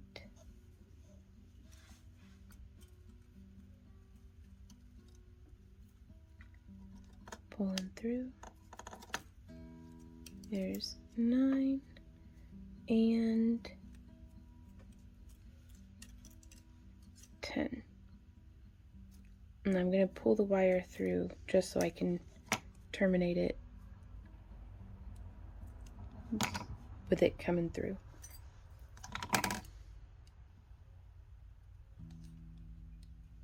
Okay. So now that's holding there. And that should be nice and centered. We might need to scooch the whole thing over just a smidge. Yep, check our alignment. So, what I think I'm going to be doing is bringing this outer wire around to take up a little bit more of the space, but that still doesn't quite get us up there, does it? And we're going to want to do this test fitting with the stone in because that does take up valuable space. Okay, I think that's going to work. Maybe. We'll see. So we're just making his eyeballs even bigger and that'll be okay. So it's just wrapped around like that, you know, and actually I'm kind of digging it. Like I really do like that. And now we'll come around this way, just shaping a little at a time, making sure the wires are exiting the same way. Yeah, that really beefed up his little eyeballs. And, ooh, yeah, I just had another idea. Oh my god, and I love this idea. Okay. Oh, we are going to take some of our 18 gauge. Let's do 10 inches, just because why not? Like, I don't actually know how much we'll need, because we're in uncharted territory here. Snipping. And now I'm going to take and find the center-ish of our 18 gauge, 10 inches of 18 gauge wire, and I'm going to bend like this, and then we'll kind of smoosh to make sure it's nice and pointy. And then we're going to set this here, and then we can use a hammer, making sure the heads are on tight, and I'm going to reduce the volume.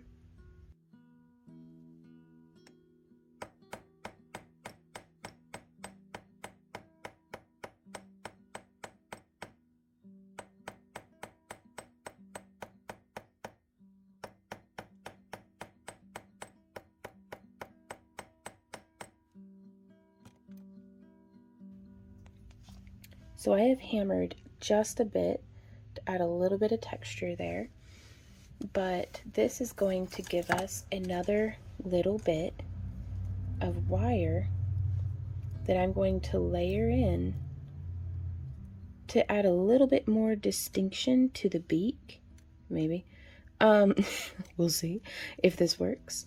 And if not, then just ignore this part. But I don't know, that might be pretty cool, and we may be able to like lash it in and like wire wrap it in such a way that it works. So everything's a little floaty and weird right now, but we could have this come down just a little bit more. We will readdress this piece here in a little bit. We need to get the rest of the stone secured in a little bit more, so I'm going to bring our wing wires around to the back. And I don't want our whole stone setting to be based on these two thin wires here, but I do like having one on either side of that center feather, just because it makes it look, I think, a little bit more on purpose, perhaps. And so, and we may not even need that little piece, but I thought it'd be nice to bring the beak down a little bit and have like our forehead ridge and then another, like a beak. Okay. So we have these wires doing this here. And I want to bring these ones around. So I'm going to fold quite firmly.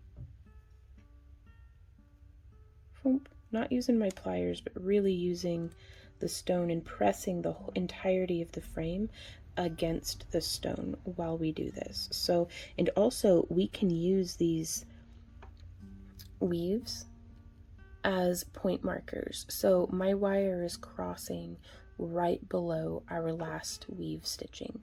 So that's right here.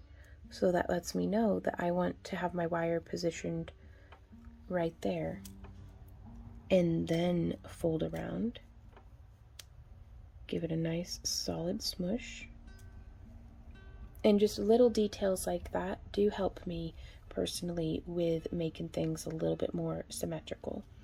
Okay, and so now from here, I'm going to place my finger here on the back, and if we have our center line down the back, I want to bend this, and you'll see I'm grabbing here and bending.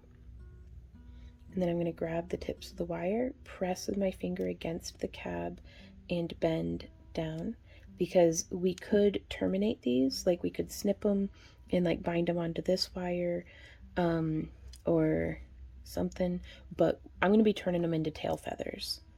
So I want these guys kind of situated,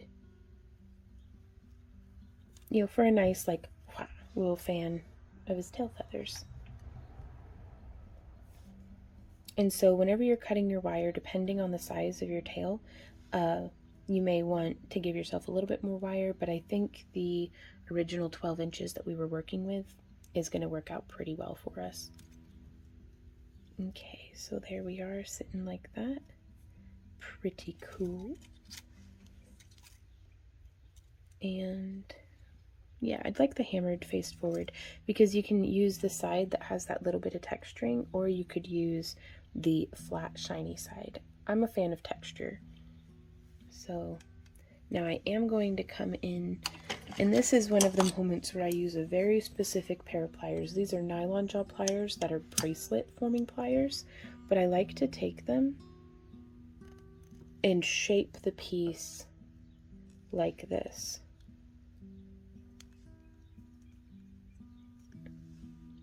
And so there you can see how it curved just that small amount. Makes a really big difference to me in having the tip of the beak actually hug and cup the stone. So I'm tucking it behind his ears. There we go. And we can kind of fiddle with it a little bit and get it to sit, you know, however we want, or we can have it come down a little farther. I kind of like it just, I don't know, let's see. Oop, get a little tangled. Just testing, just experimenting.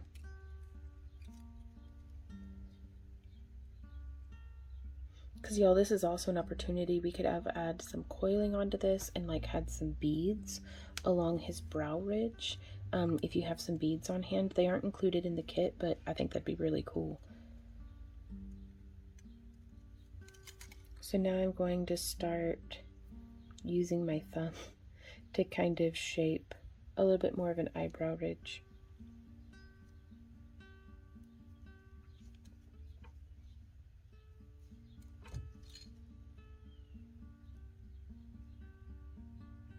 Yeah, I do think I'm going to try to have it sit pretty snug there, and then I'm just going to have it travel around the top of the eye on each side.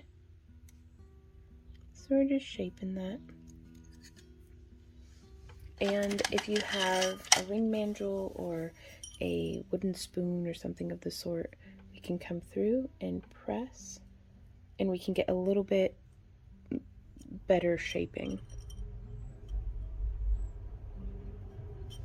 And also, I like using a ring mandrel for this because if I shape around a size 5 on one side, then that gives me a point of reference on the other side.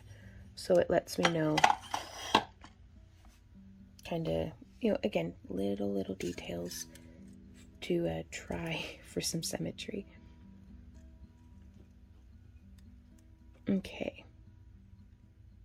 So from here, we get to try to figure out how we are going to join this to the rest of the piece. And so I think I am going to be splicing it in to our forehead ridge here.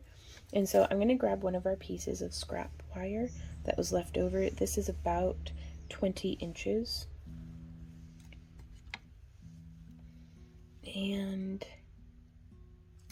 I'm going to cut it in half. So 2 lengths of 10 inches. And I'm going to start here on the tip of the right side of our owl. I'm going to go 1, 2, 3, 4, 5, 6, smush, and then 7, using up the rest of this, 8, 9, smush, and because I'm trying to get this part, I want 10 little coils, that way I can do 10 little coils on the other side as well. So that was 9 and 10. It's a little tricky because you might be able to feel it sliding in your fingers, and if that's happening, just hold on to it with your nylon jaw, and then you can continue coiling. But there, we've got 10, and I'm going to bring this around. Ouch! And then once we get all, we should have coiled this on the flat part. Because it's not wanting, whoops, it's not wanting to go. Oh, okay, that's okay. Here we go. Sometimes it can take a little finagling. It might have been better for me to just rewrap it on the part that's hammered, you know, as opposed to goobering everything up. There we go. So once we got it on there, it's good. So you may, if you're following along in real time, I'm sorry, but you may want to wait to bind down this loose end until you've gotten it past where your hammering began, because that can give you a little bit of a pinch point. Okay. So now that we're here though, I am going to smush that flat, which is going to make it slide easier. Great. I was hoping to pinch it down into place a little bit better, but I'm going to want it to be the same on both sides. And to make things a little easier for myself, or complicated, I'm not sure yet, I'm going to do this on the other side as well. So we've got 1, 2, 3, 4, 5, 6, 7, 8, 9, 10. And then I'm going to smush. And I know I did this side different, but I'm going to snip. And then we're going to slide.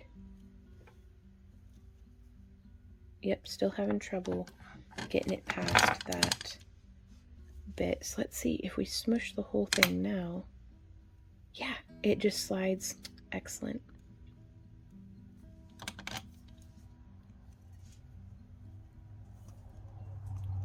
And so just kind of fighting with it. And whenever that happens, I'll come in and scooch just a little at a time. Oh, this is really fighting me. That's okay though. Be patient with yourself. Be patient with the project. Easier said than done, I know. Ah, there we go. And if your fingernails aren't cutting it, grab some pliers. Because in a battle between wire and fingernails, typically the wire wins. So save yourself a little bit of a headache, maybe. And just use your pliers and gripping. Get a nice firm grip, and then just trying to smush this down a little further. It seems to be as far as we can go, so I'm going to scooch this side up to where, since it's the side that's a little bit more accommodating. There we go. So now we have the same amount of beak on either side. I just thought it'd be easier to do this way before we've started attaching it onto the owl. Okay, and so from here, I'm going to just sew through our forehead ridge, like our forehead crest. And then we'll settle that stitch on in. And then, because this piece isn't particularly structural, I don't want to hook around there on the back. Whoops, don't I'm getting the tripod. Whoops, whoops.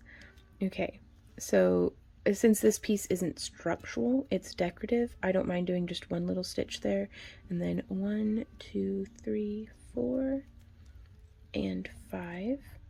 And then that lined me up perfect with right here. So I'm actually going to sew through. And just like how we were sneaking in those stitches earlier, I'm going to try to do this one right in between these two wires. So if you can see that. And then I'm going to pull kind of tight. Let's see what happens. Yeah, that's okay. I don't think I like it. Let's do something else. And what I didn't like about it, and it's good to know how to be constructively critical. I don't like how long that line is. So what I'm going to do instead is I'm going to come from behind. So just navigating my wire so that it's not tangled on anything. It's just exiting straight out the back. And now I'm going to thread through from behind. So it's a little bit of a figure 8 weave style in that we're coming around the front and then through and then around through the back. But this should let us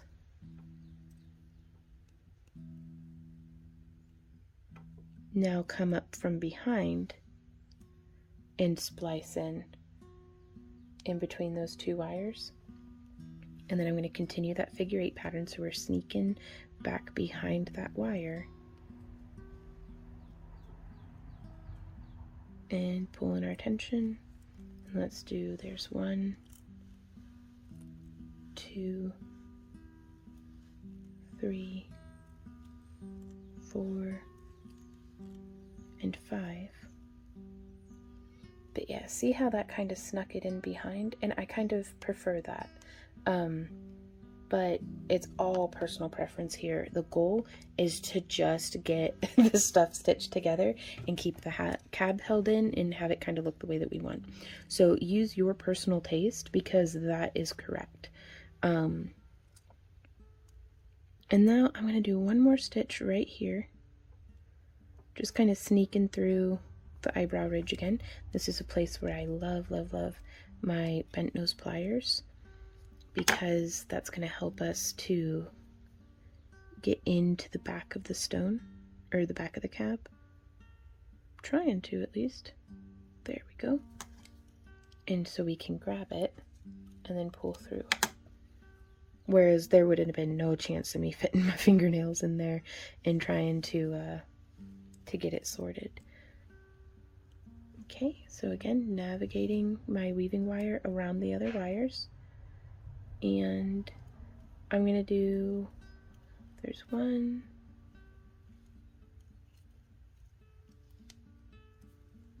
2, 3, 4, and 5.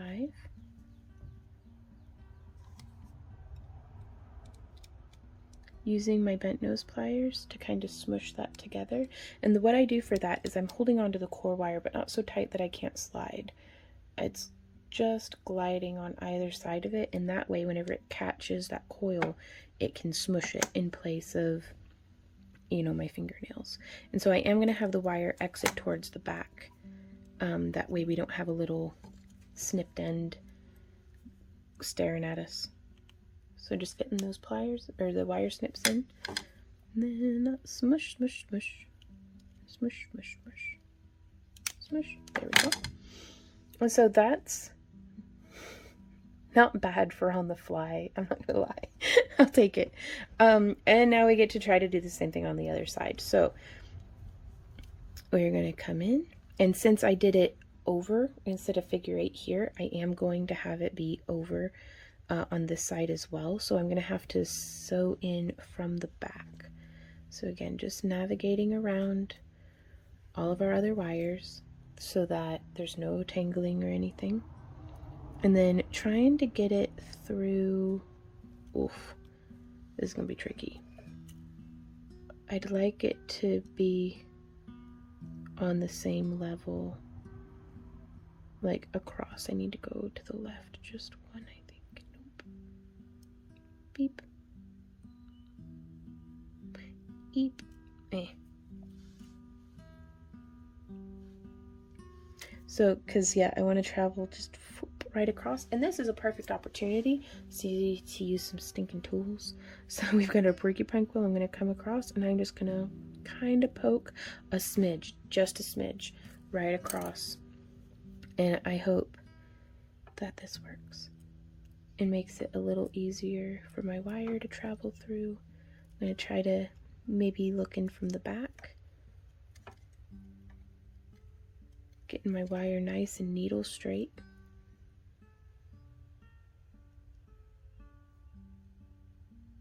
Oh, this is tricky, y'all. It's giving me trouble. That's okay. This is a big part of why I'm not that into cross stitch, is because I'm so bad at aiming. Okay. Oh, I went through. Oh, thank goodness. Okay, and now we're going to pull through, and we're going to try to keep our wire from not kinking on the back side, because that would just be crappy. There we go. Oh, that is so nice when stuff works out mildly well. And now we're going to come through, and there's 1, 2, 3, 4, and 5. Oh, y'all, like, I'm all sweaty now. Like, this has me nervous. I really want this piece to work out because everything has gone at least a little sideways. You know, and I'm thinking this almost looks like a Cthulhu face. If we did like little tentacles coming down out of this, like we could do a Zoidberg or something. So maybe in future tutorials we'll do like a big octopus necklace or something. That'd be so cool. So just squeezing and smushing to make enough space that this wire can lay comfortably. So we did our 5, and now we're going to figure 8 it. So that means we're going to come from behind, and we can count from the end. We've got 1, 2, 3, 4, 5. I'm going to use the porcupine quill so my hand's not in the way. We've got 1, 2, 3, 4, 5, 6. It's on the 7th. So 1, 2, 3, 4, 5, 6 on the 7th. That's the one we're going to want. And that doesn't quite line up that well, so I'm going to smoosh. 1, 2, 3, 4, 5, 6, 7. That lines up a little better. Okay. So just getting our wire navigated around, and I'm going to thread through from behind and making sure that we're not hooking through the frame or hooking through any of the other wires. And then I'm going to 1, 2, 3, 4, 5, 6, 7. Okay.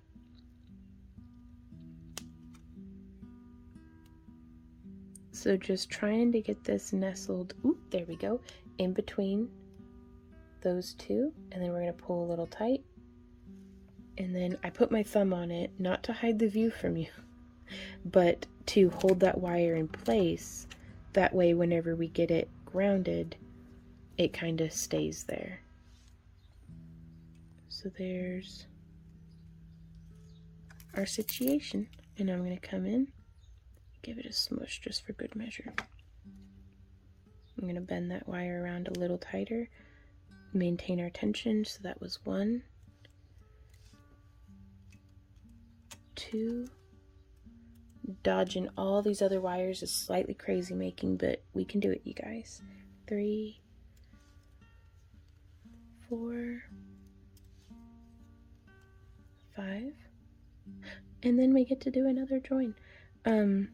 So yeah, this one, it's not as perfectly lined up, but yeah, it'll be fine. And we're gonna figure 8 into this side, and I'm just gonna come through right here. Poke, poke, poke, trying to get it to go through. Because we do have 2 layers of weaving to get through. So this actually slid down in between both layers. So let's use our porcupine quill. You could use a T-pin or something as well, but I'm not gonna lie, the porcupine quill doesn't hurt as bad when I accidentally stab myself with it as what a T-pin or a needle does. So, and I also don't have to worry about the porcupine quill scratching the wire or the stone the way that I do with a T-pin. So that's why I like a quill. So we've slid that through, and we're just going to pull that down nice and tight, and then a figure 8 and around. But you'll see here, I don't want to wrap around that wire. That's definitely going to be something that you're going to want to keep an eye out for, because we've got plans for these wires for his little wings. So yeah, pulled around, and then we'll go, oops, oh, bumped the tripod again, I'm sorry y'all. 1, I'm going to zoom out just a bit more so that you can see. There's 2, so I come behind this one and then navigate around. 3,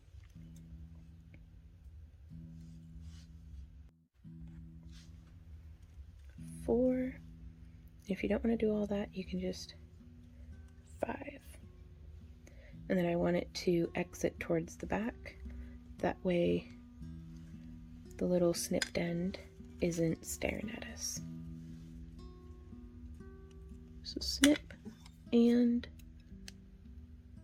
smush.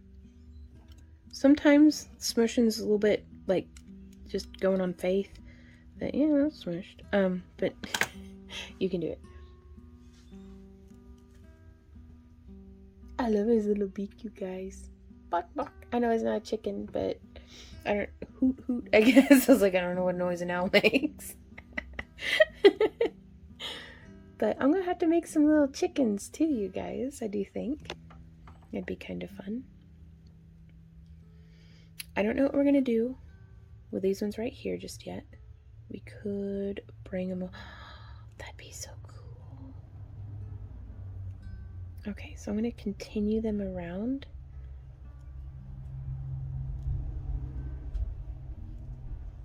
It makes the owl kind of heart-faced. Oh, I love it. Okay. I'm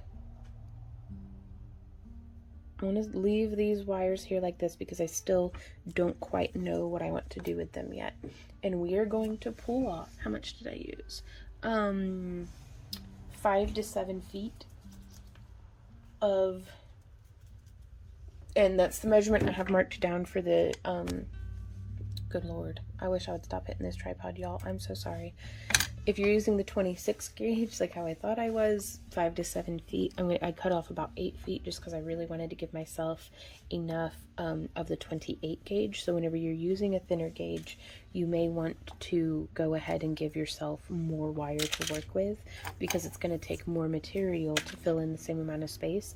Because 28 gauge might not seem that much thinner than 26 gauge, but it adds up. So we are going to begin with, we want some coiling on, if this is the outermost wires on each side. So outermost, innermost. We're going to start with 10 coils. 1, 2, 3, 4, 5, 6, 7, 8, 9, 10. I hear you, baby kitty. And I'm going to tuck the rest of that little bit of tail in.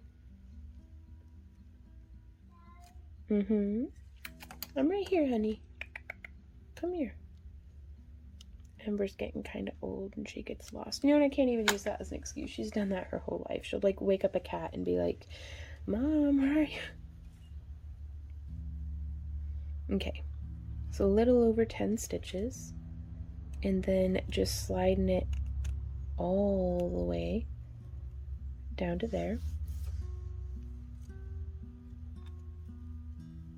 You can kind of see how that's sliding around. That's okay. And I'm actually going to bend these wires that we'll be doing next forward, and I'm going to bend these ones back, and that just removes a lot of the things that are in the way of us doing our coiling or weaving here. So we're going to be doing that 2-beat figure 8. So 1, 2, then wrapping around. Oops. 1, 2, 1, 2, 1, 2, and I want to go ahead and make a little bit of like an almond shape for this, or the wing shape. And so for 40 millimeters, we are going to weave where it's expanding, and then we're going to do a bend inward and do where we bring it back down to a point. So that was 1, 2, 1, 2, 1, 2, 1, 2, 1, 2, 1, 2, just keeping that going. And the widest point on my other owl, I had measured on the prototype, I had measured that the widest point built to 15 millimeters. So that is how I help myself do this. So we'll want 40 millimeters, so right to there, and then I'll want those wires to be 15 millimeters apart. And so just double checking those points. 1, 2, 1, 2. Doing this in real time a little bit because you don't know what troubleshooting you might need to shoot. 2, 1, 2. And these are just the measurements that I'm working with. You could make a narrower or a wider wing. 2, 1, 2. She's upstairs yelling at Randy now. 1, 2. You know, honestly, I don't know. I thought I topped off her food bowl this morning. 1, 2.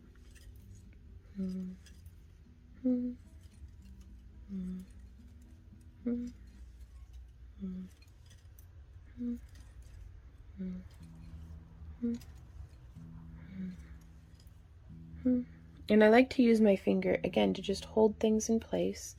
Like come around, 2, 1, 2. And so we're going to kind of smush down, keep everything nice and tight.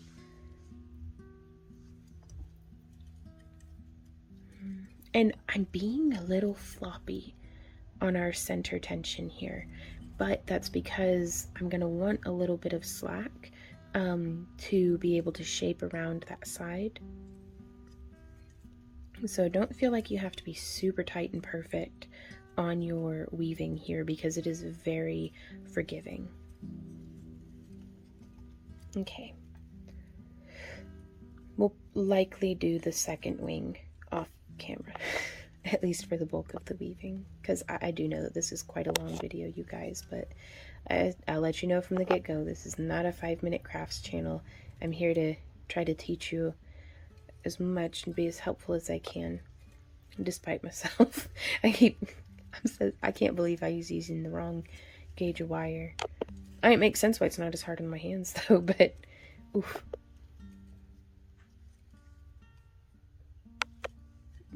Hitting the tripod with the wires, I apologize.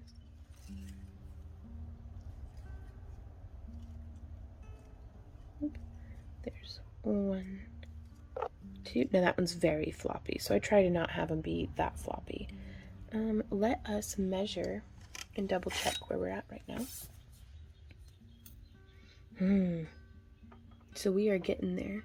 Now the overall length, I'm sorry, I told y'all wrong. The overall length is 40 millimeters. So at the 30 millimeter mark is where we are going to want to do the reduction. I'm so sorry. Okay, so now we're going to come in with our flat nose pliers, and I'm just going to grab and do that little bit of a bend. And so it's like kind of like a kite shape maybe.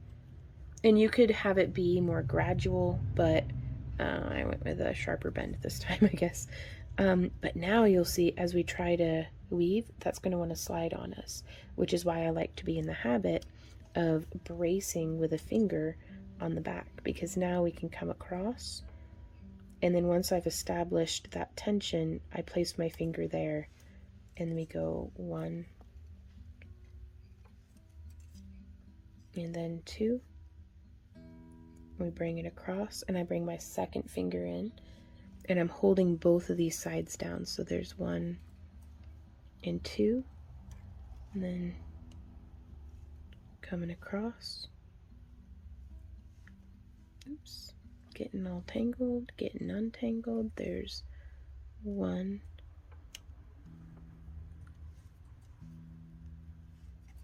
and 2.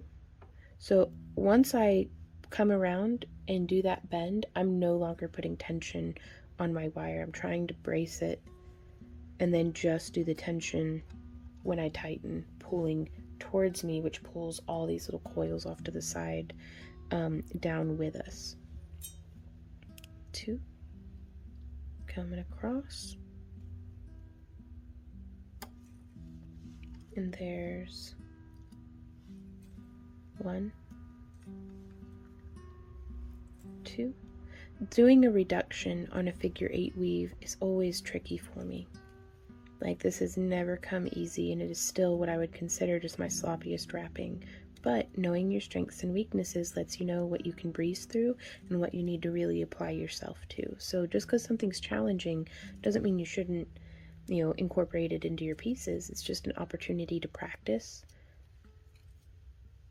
1, 2. And it's just good to know what you'd like to work on. So coming around, there's 1 and 2. Like, oftentimes my most frustrating and favorite growth happens whenever I do what is challenging instead of just sticking to what is easy. And that's been very, very rewarding, and it gives me a lot of pride in my work. Like, man, if y'all weave chainmail, that half Persian 3-in-1, y'all, it was gonna get me there in the beginning, but it's so badly I wanted to. Well, it's a Wednesday, everything's fine. So I was like, it's perfectly sunny, what is happening? So we're just coming around, and it must be 10 a.m. Yeah, 10 a.m. on Wednesdays they test the sirens, so everything's okay. I'm not just crafting through it.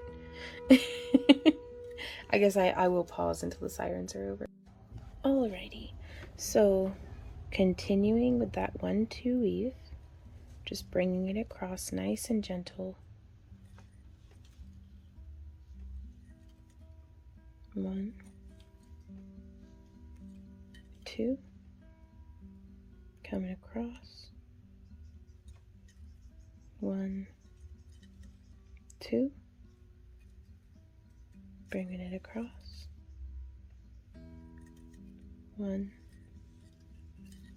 2, smush and smush, maintaining that tension.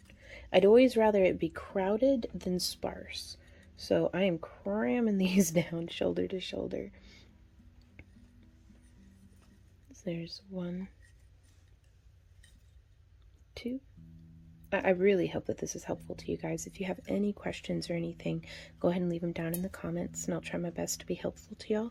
And then also, y'all are so helpful to each other, and I really appreciate that about you guys. So do feel free to answer each other's questions and stuff down in the comments. You know, if you know an answer, like, don't, you know, be steering each other wrong for trolling's sake or anything like that. But we try to be helpful and stuff, but,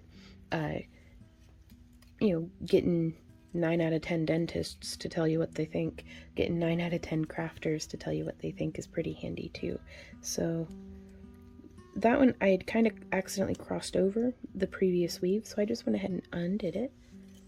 But y'all are so clever and creative and have all sorts of different ways of troubleshooting these different things, so any way that y'all can be helpful to each other, y'all make me so proud. Like, not to brag or anything, but we really do have the best community here on YouTube, I think. I love y'all, so thank you guys for being here. Coming through. Like, yeah. So, anyways, coming through. And here at the tip, I just kind of, I get tired and I just start cramming and smushing. So, but I try to get at least 13 millimeters of the way into it. Or 10 millimeters maybe. Keep going until you give up, and then keep going a little longer, and you'll do great. So there's that.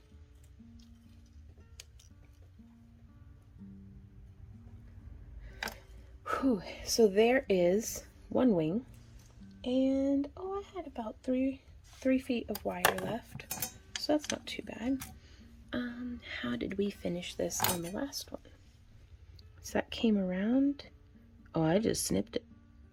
Well, I'm going to give this one 10 coils on whichever side I finished on. So there's 1, 2, 3, 4, 5, 6, 7, 8, 9, and 10.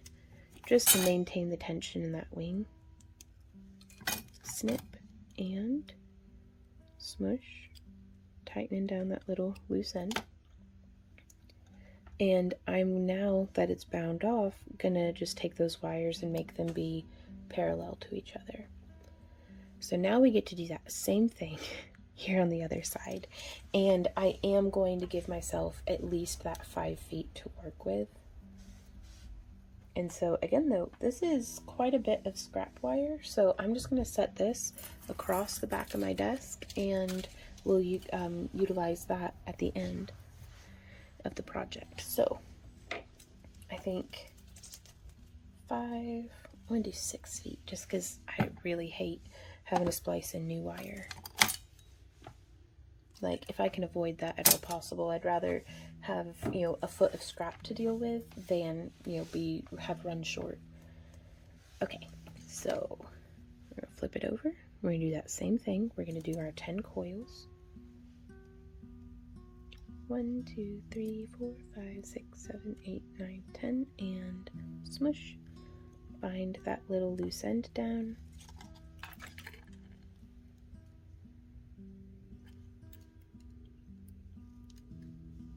Get it nice and smushed. And slide it on all the way down to where we're going to be starting that figure 8 weave. And so I am going to do this off camera because I'm just going to be hitting the tripod a whole bunch. But again, the whole time, and however so we had some measurements in mind. Oh my god, it actually came out. Once I do one, I measure it, and then however this one came out is how I try to make this one, as opposed to, you know, aiming and missing my measurements on both of them. But, you know, it came out more or less. So, but if this wing came out particularly wide, I would try to match that. So I'm going to get this woven so that it's in mirror mode, and I'll meet you guys back here. Okay. So they haven't come out like exactly perfect. I'm going to be honest with you. I got a little impatient on this side, so we have a little bit more spreading and warping of the spreading of the weaving wires and warping of the core wires, but that's okay. Like, I think you'll see how they come out. It'll be all right. I'm gonna do just a few more. I mean, that's close enough. So I did the finishing coils on this side, so I want to do, where are we at? The finishing coils on this side. So I'm gonna go one. I'm gonna go ahead and get them bent first. I'm actually gonna flip it around.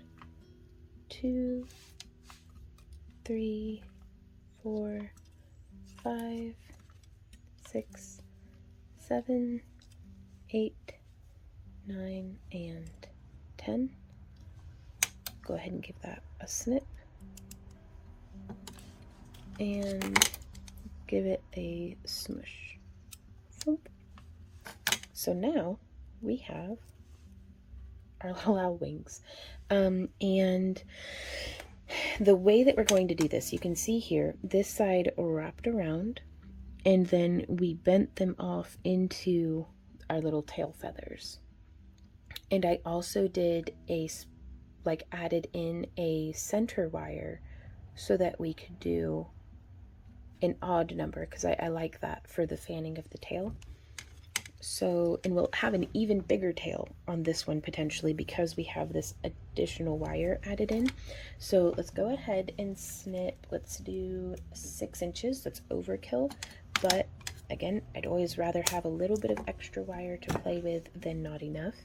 And I'm gonna try something different on this owl. Now this one here, we just snipped and hammered the ends and then used a flat file to shape down those little corners so that it's nothing pokey.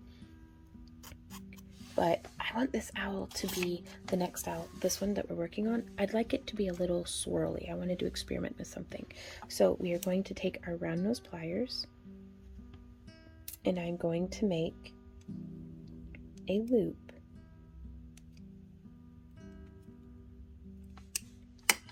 like this. And now I'm going to take our flat nose pliers and position it, and I want to make a little bit of a point. So I've just pressed that down. You can see that quite presses into my finger. So if you don't like that, you can use a surface to press down. But that's given us a little bit of a point. And so now let's use those nylon jaw pliers. I'm going to grasp right here. So in relation to the point on this, I'm grasping where I want it to start curving around again. And this is why I'm doing this part first, is because I'd like some practice on it. So we're bringing it all the way around. And this next layer is going to have a much more pronounced point. So I position my pliers because I want the bend to be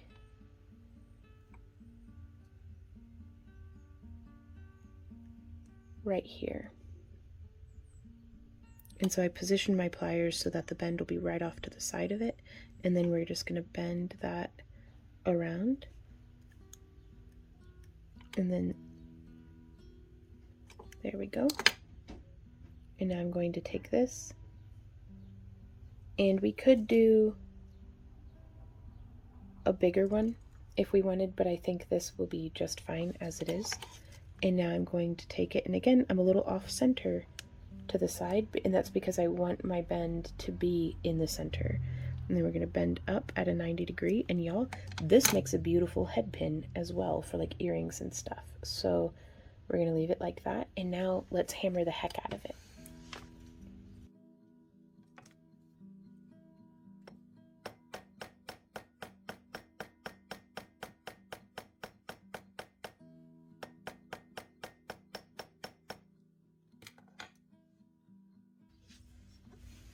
So now that we've hammered it, and now we didn't hammer too much of the heck out of it, but this gives us a like center little tail feather to kind of splice other things around. And I'm going to wait to do, I gotta go find that. So I'm going to wait to do any finishing splicing on this, because right now whatever we do, we'll still be able to scooch it up and down and adjust it as necessary. So I don't want it to be too low and I don't want it to be too high. So now that that piece is done, and if you don't want to do that, like if you don't like the spiraling, because I understand not everybody's super into spirals on their wire wrapping, but you could just snip it and hammer and then shape. And I'm actually going to show y'all how to do that as well. So again, I wouldn't need to give myself as much wire. I'd still give myself about 4 inches, but this is just a demonstration piece. So I'm going to come in, and I like to start at the tip and then work my way deeper into the length of wire, kind of chasing it out that way. And so here we go.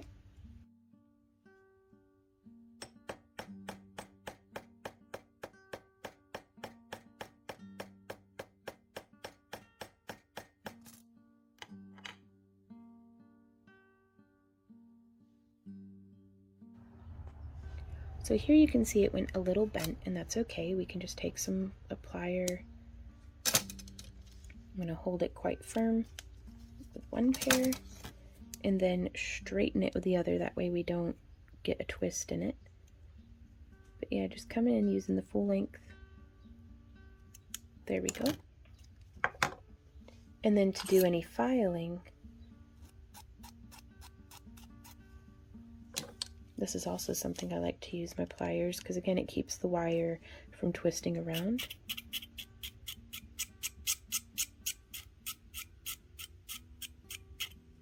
And you could use a bit of sandpaper on a popsicle stick. You can use whatever you have. But any little sharp bits that are left from hammering, you can file down into a little, and your fingers will tell you what your eyes do not see. Sometimes there'll be a little burr, and so you can just take care of that. And that's how we get the shaping. And you can experiment with scrap wire and hammer stuff out like really big, like aggressively, and see you know, what you have a preference to. Okay, so these guys, my plan is to have them framing these bare wires, to have them frame the front edge of the wing. So we're going to come down and around, and I think, do we want it twisted? Yeah, so I'm going to twist the wings, just whichever way you choose, just have them be the same. And then we've got this wire coming around. So I'm just guiding that front wire of the wing.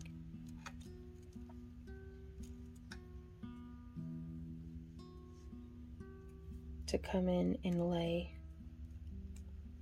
Oh my god, y'all, I love this so much. I love the way these owls are coming out. Okay, and now we can use that front edge and guide that wire down. Just like that. And from here, I'm going to hold against the front, and now we're going to push this back. And you don't have to do this part, but I like it. Oh no, the tip's all weird. That'll be fine. We'll figure it out. But yeah, so we shaped around, and now I'm twisting this kind of up and back. And just smush. So see how that kind of hugs the edge? So I'm going to lead with the twisting back on this one. So we want to get those little end wires up and out of the way just a bit. And then coming around and just smush.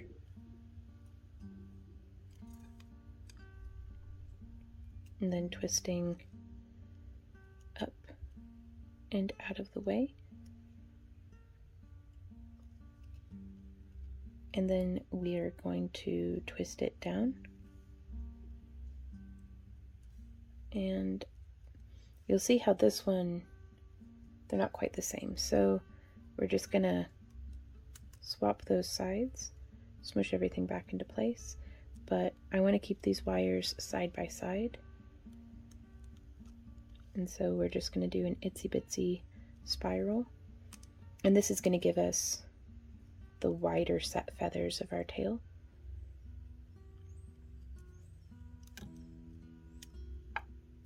And so from here, we can begin doing some strategic spacing. So I don't think we're going to have these wires be extra into the tail. I don't think that's necessary, personally, but if you want a very, very nice wide tail, you could totally do that. So I'm gonna get these guys traveling up. These are those bare wires that lined the inside edge of the wing.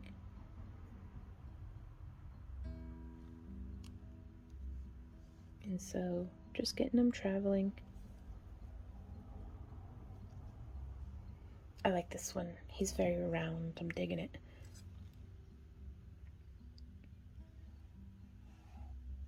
And so from here, you can see we've got these guys traveling up. I'm going to take my flat nose pliers and I'm going to grab just where I want the bend to be and then bending. So right there, grabbing just past the wire and doing a bend. And now from here, we can curve this tip around, bring it through our frame. Beep boop. There we go. And going on faith a little bit, I'm pressing with my thumb and pulling with my pliers, and by doing that training bend, oh, I love that. We can then just cinch it up and around.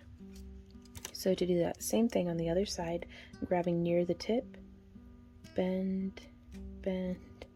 Like sometimes you got to do a little bit of like a shepherd's hook almost to get it to where you can get that wire to go through the frame. There we go. And so I'm going to grab that and I'm going to be pushing on the back, but we don't want to get, there we go. I don't want to be stabbing myself in the fingers, so I just get them where they're past each other and bringing that up. And I like to do both of those nice and snug. And then we're going to come in with our flush cutters. And if you can see where I'm cutting, there we are. I've snipped so that we can come in with our bent nose pliers again and get that loop end tucked behind itself like that. So for this one, I'm just lining up, and we can even open our wire up just a little bit more now that it's gotten that initial shape, just so we can fit our wire snips in, and then just get in there and smush. So that's those wires bound off and holding on.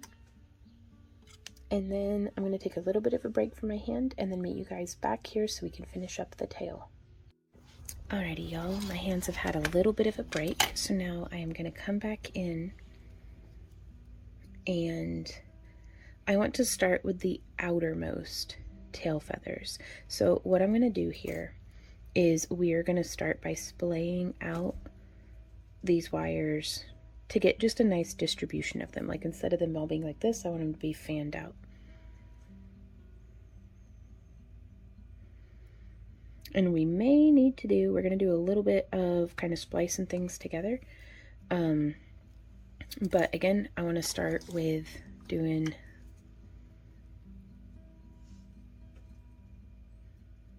some coils. I'm going to take a risk and try out, not coils, but spirals on this. So I just used my finger to measure beyond, the edge of our owl here, and then I'm gonna go like 5 millimeters past that, 1/4 of an inch, so maybe 6 millimeters past that on each side. You could use a ruler, if you're into that. And remember, we can always trim a little bit off. And so I'm just staggering this out, and I'll trim this one to be the same length as that one. That's a big old, he got a big beautiful butt, look at that. So, and I think I want the spirals traveling outward, So I'm going to grab as close to the tip of the pliers and as close to the tip of the wire as I can, and I'm going to start with just a little kind of organic-y swirl curly Q. So coming through.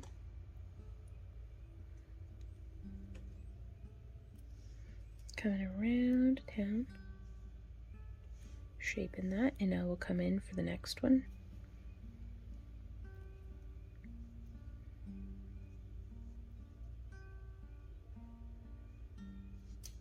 So it's almost giving him a little bit more of a peacock butt, our little owl here.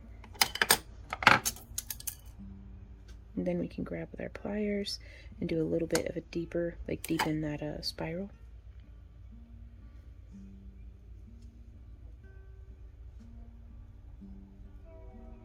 And also, you don't even have to do a tail. So if this goes horribly, I'm just going to cut it off and show y'all what to do for if you don't want a tail, because it would just be a matter of tucking and hiding some of your ends. You know, like on this piece, instead of weaving them together into the fan, it would be just kind of tucking them between the cab and the frame, because then those ends would be hidden. Okay, so now we're going to come in. Doing a little bit of a spiral. Choo-choo goes the train.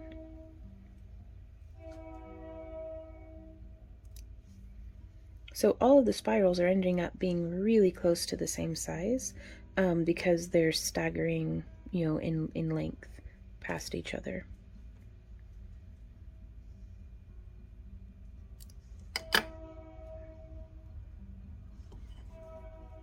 And so we can do a little bit of tweaking.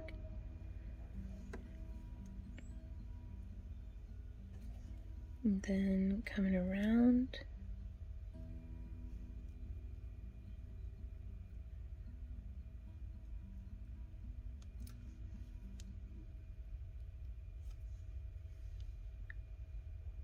Just doing one side and then the other. That way I can try to make it match one.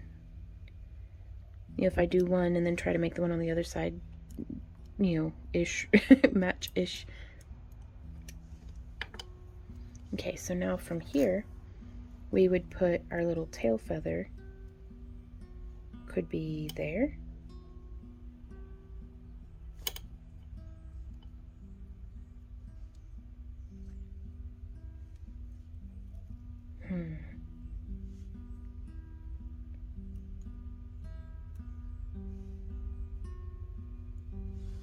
It's kind of a really big tail.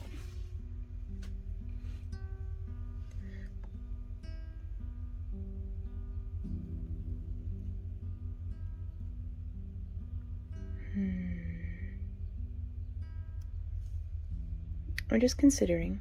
There's no reason to rush into decisions. Like, some folks think that you gotta be right as fast as possible, as accurately as possible, like boom, immediately, correct decision. It's like, no, it's okay to ponder, it's okay to second guess yourself. You know, this is a fantasy owl, and I love his butt like this, so let's do it. Let's go. Though I do think I'm going to reduce it by one little curly Q, that way I can deepen in everything else. So we're gonna take this one here, and I'm just using my nylon jaw pliers, and I'm going to bring this spiral up and smush it so that it's sitting against the cab. So we're reducing the tail feathers by one.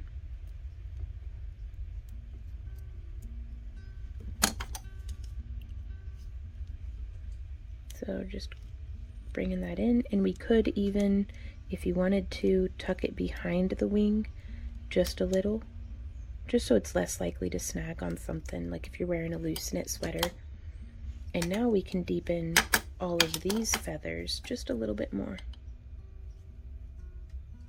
So bring that spiral in, bring this spiral in,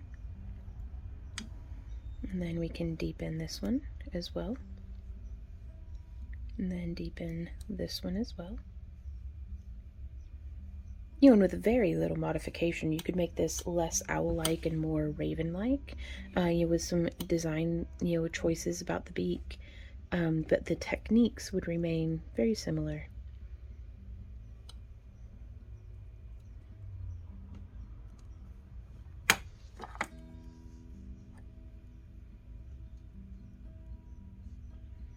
Yeah, I think I'm pretty happy with that. I just think that's cool. So now we are going to take some of that scrap wire. This is about 3 feet, 3.5 feet. And I'm going to start with 1, 2, 3, 4, 5, 6, 7, 8, 9, 10, 11, 12, 13, 14, 15, 16, 17, 18, 19, 20, 21, 22, 23, 24, 25. Whoop. So about a centimeter of coils. And I just want that to be nice and stable. And then I'm putting on, you know, cinching down the rest of that tail wire. You could snip it if you'd rather. It's entirely dealer's choice on that one.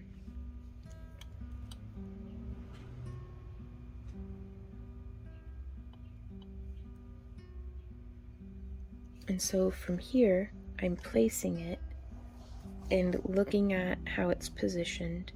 And I'm going to want to do a bend right here below where this piece is. That piece right there. I'm just going to 90-degree angle off to the right. And then you could use a knitting needle or a stick mandrel or a pen. I'm going to use these pliers, and I'm going to do this on the 6mm loop on my pliers, and I am just looping this around fully.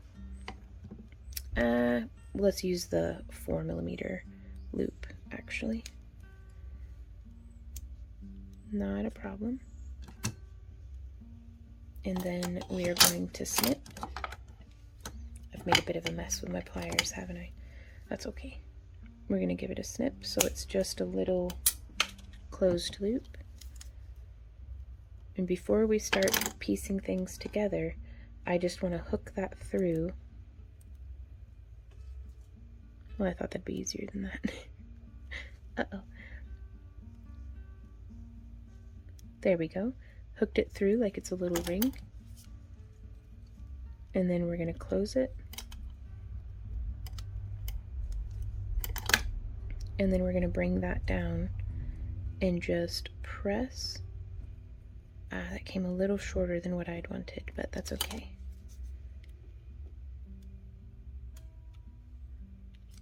Making sure there's no loose end.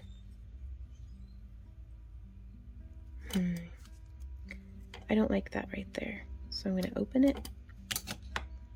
I need it to be a little lower down on our loop, and I don't know if that's possible. It is. If there's a crafter, there's a way. Whew, sometimes you just gotta wiggle it and get lucky.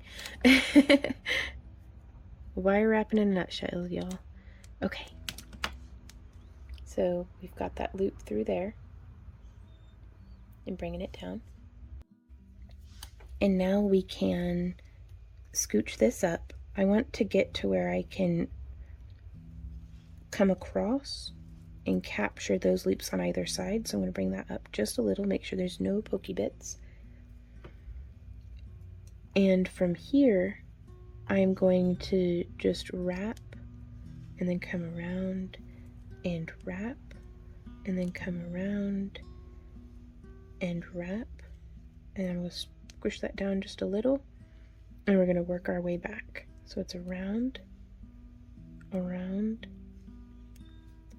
around, around. Do you see how that's happening? Hopefully. And then just around.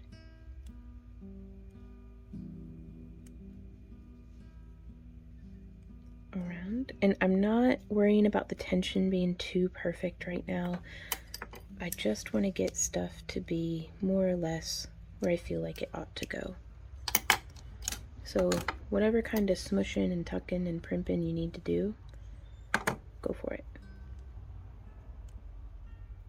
And then, oh, around. And this is going to stabilize our wings too. Oh, that's kind of weird, but that's all right. So we're going to go around. Like, this is kind of a crapshoot. There is no rhyme or reason. I'm just trying to be consistent.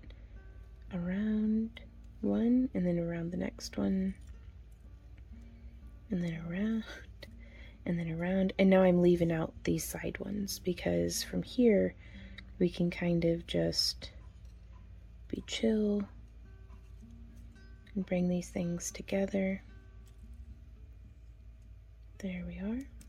Just hooking around the spirals.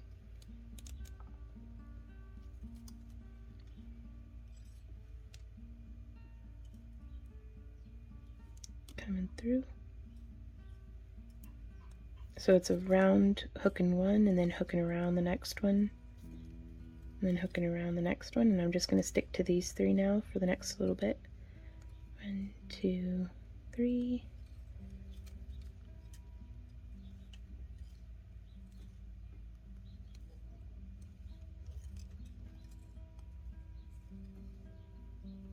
There we are.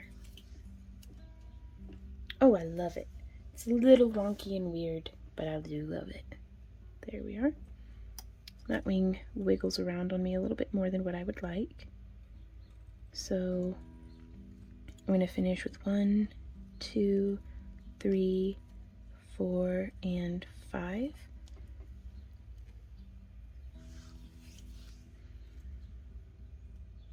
And then I'm going to come in here and give that a snip.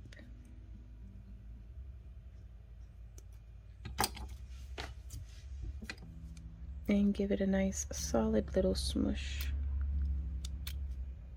Making sure there's no little pokey bits. Thump. Yeah, it's this wing has a little bit more wiggle than what I would like.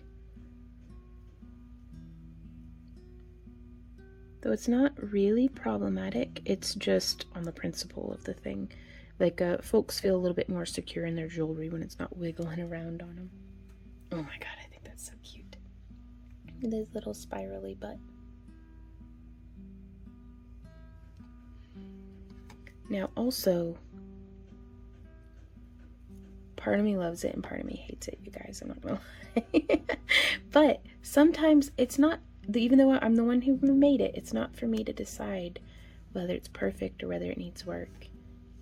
This might be just the most perfect thing for somebody, that they just love the little spiral butted owl. But I also do want to show you guys how to bind off the ends if you want an owl with no tail feathers. Because on this one you can see we did that same where you wrap around and hook the next one, just binding all those together and then splayed them out.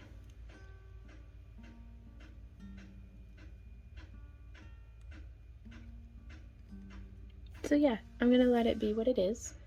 And let's check that wiggling, if there's anything to be done for that.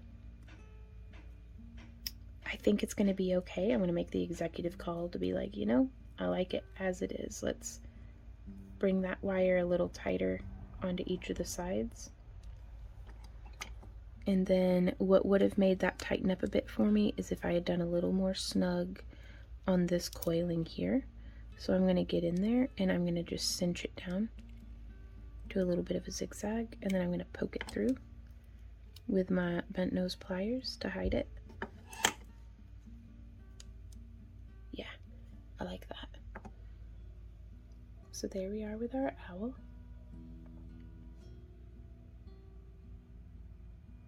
Also, I shouldn't say this, but it looks like he's had a toot, and that's like the air spiraling, like a very artful depiction.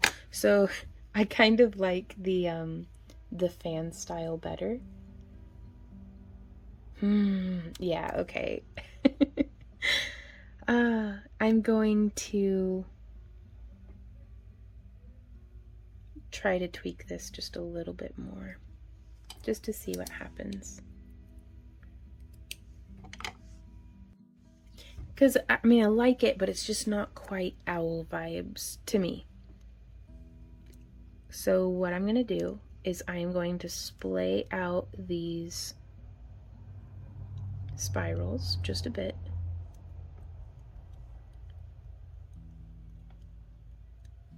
Because maybe it's that it's too narrow. I think it's that it's spirally. I think that's what I don't dig about it.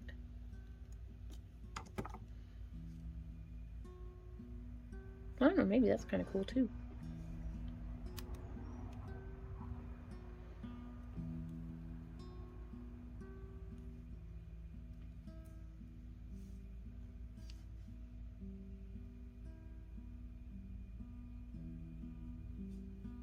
So I think what I'm going to do, instead of snipping this off, is I'm just going to take it and I am going to grab and I'm going to bend up and back. And so just grabbing and doing a nice flat bend there and just tucking all of this there onto the back. And I'm going to take it and I am going to press.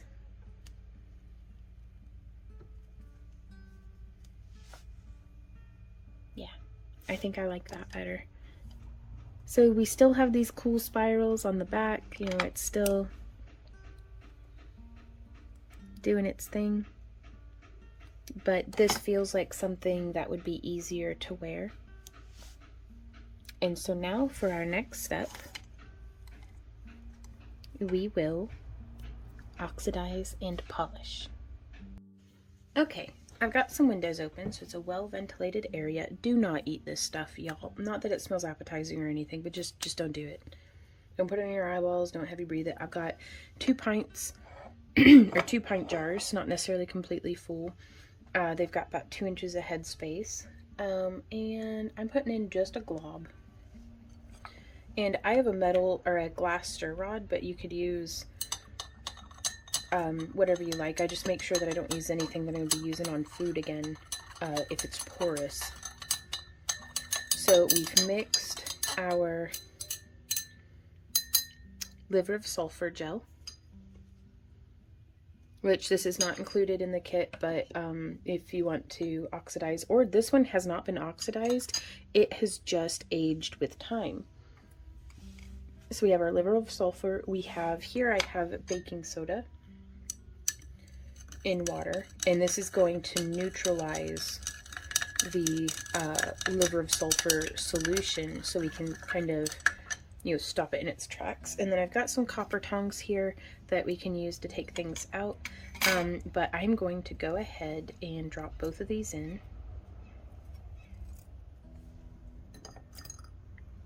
to our liver of sulfur solution.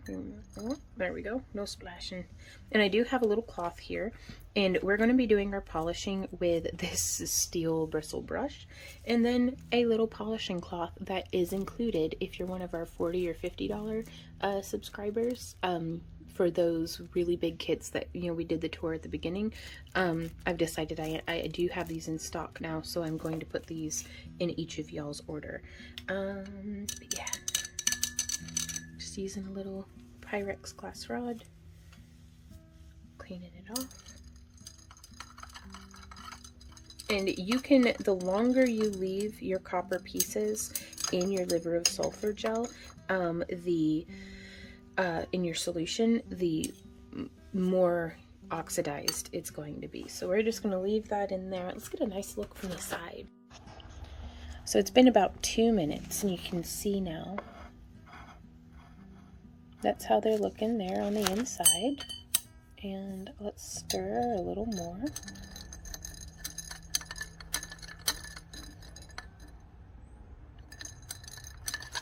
Because I kind of want to oxidize it down real nice and dark. So I think I'm going to leave those in there for about maybe a total of 5 minutes. So I'll meet you guys back here in 3 more minutes.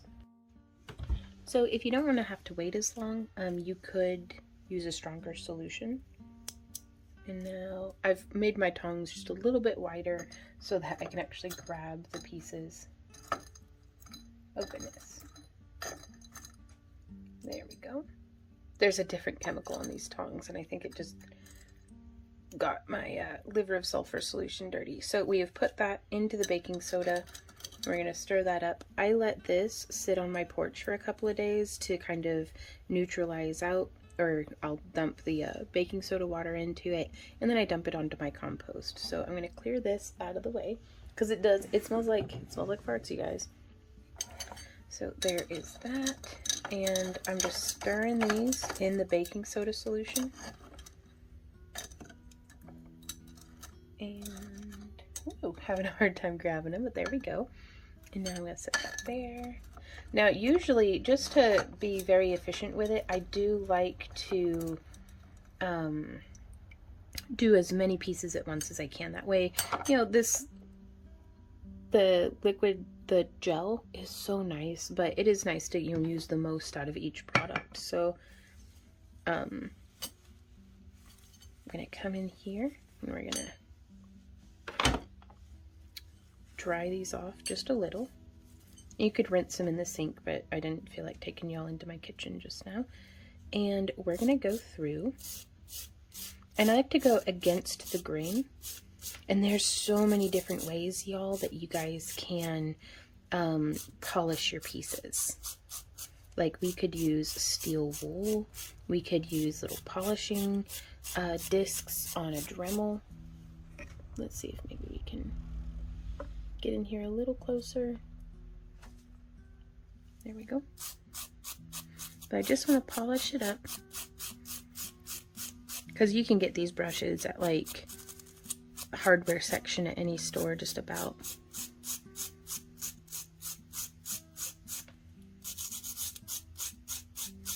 Just watch your hands, because these metal wires, they poke on the steel brush. And I usually like to use my thumb to protect the face of the stone, because it doesn't bother the glass. But if you're working with like a softer stone, like turquoise, or, you know, and even with the glass, I do like to protect its surface. Now, you could also put this through a tumbler if you wanted to work harden up your wire a little bit. And I'm still relatively new to polishing pieces, so if y'all have any tips or advice or critiques or anything like that, please do let me know. My preferred method of polishing does utilize a Dremel with these little, let me see if I can grab one, with these little silicone discs that have, like, this is 1000 grit, but it starts at like 80 and then works its way up. And yeah, here we go. There's a 220, there's a 600, but I just go through, and it really does a very good job of bringing out a really high polish and shine. And then we can also use steel wool. You can also use, oh, I'm just gonna pull off a bit of sandpaper even. Now, this is 1200 grit.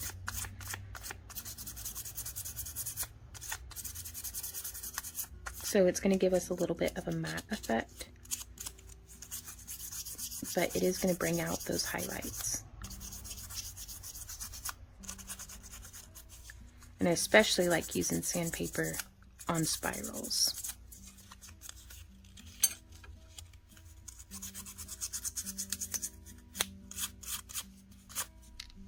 So now you can see the difference between shined and unshined. But I'm gonna hook up the Dremel because I want to show you all that.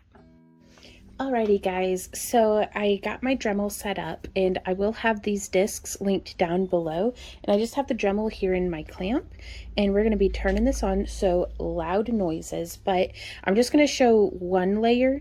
Like, this is the 160 grit.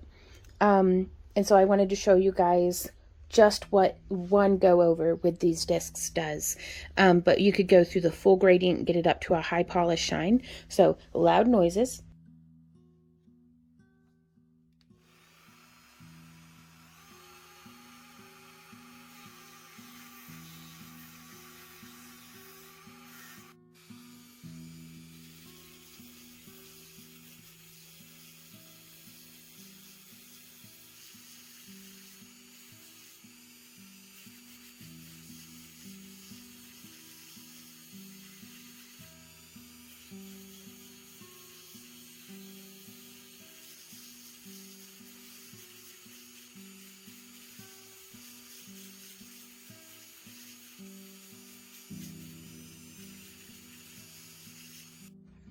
Alrighty guys, so this is how it has come out.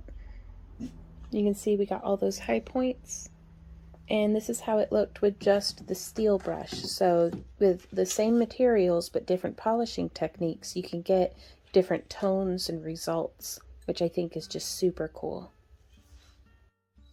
Now, I can't find my steel wool, but if you have some, I recommend doing it over the sink with a little like strainer as a catch, you know, there in the sink. But just however you decide to go about polishing, you can then take your polishing cloth, and we're just going to come through and you can see how much that's polishing that up. And if you would like, you could use a compound called Renaissance wax.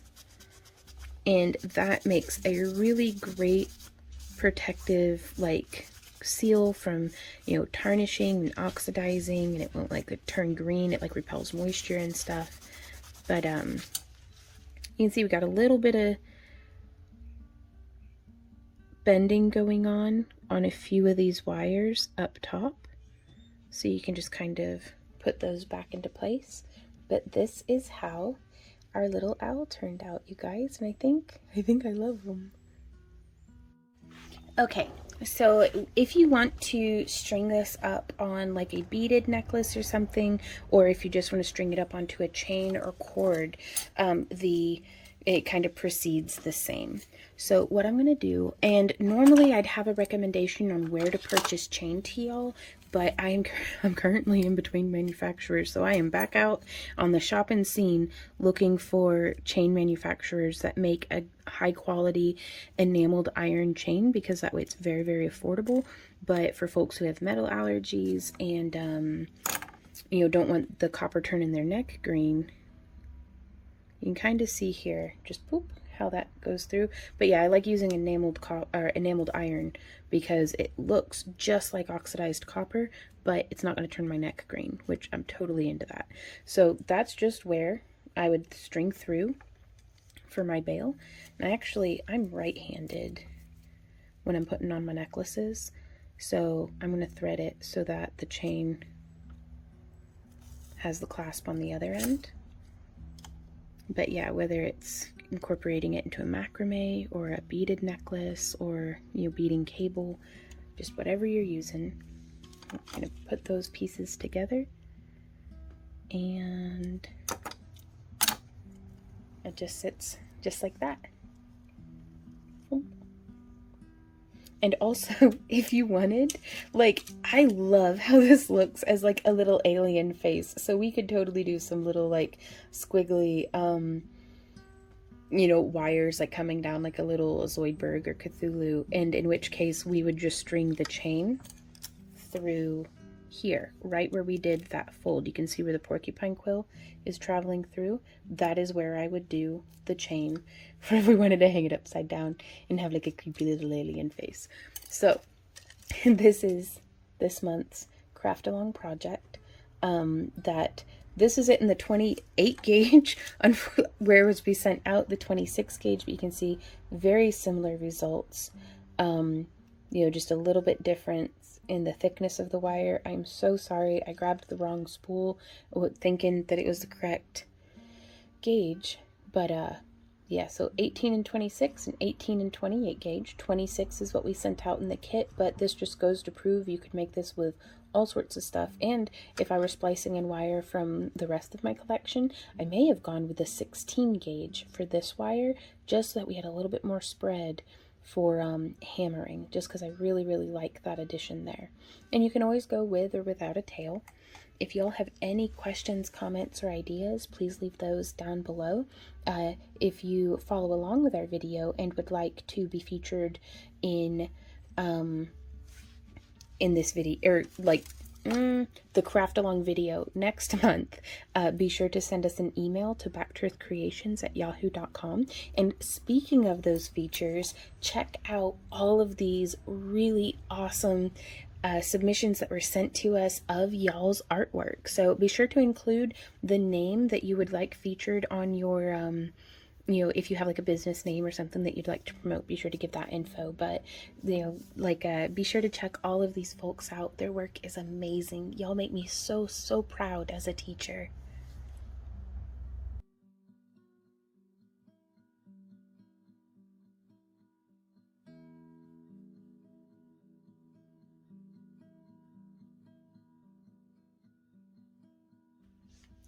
Hey guys, thanks so much for following along with this video. If you're interested in participating with our craft along projects and different things like that, there are links where you can sign up for the kit, both through subscriptions as well as through just single time purchases on our website.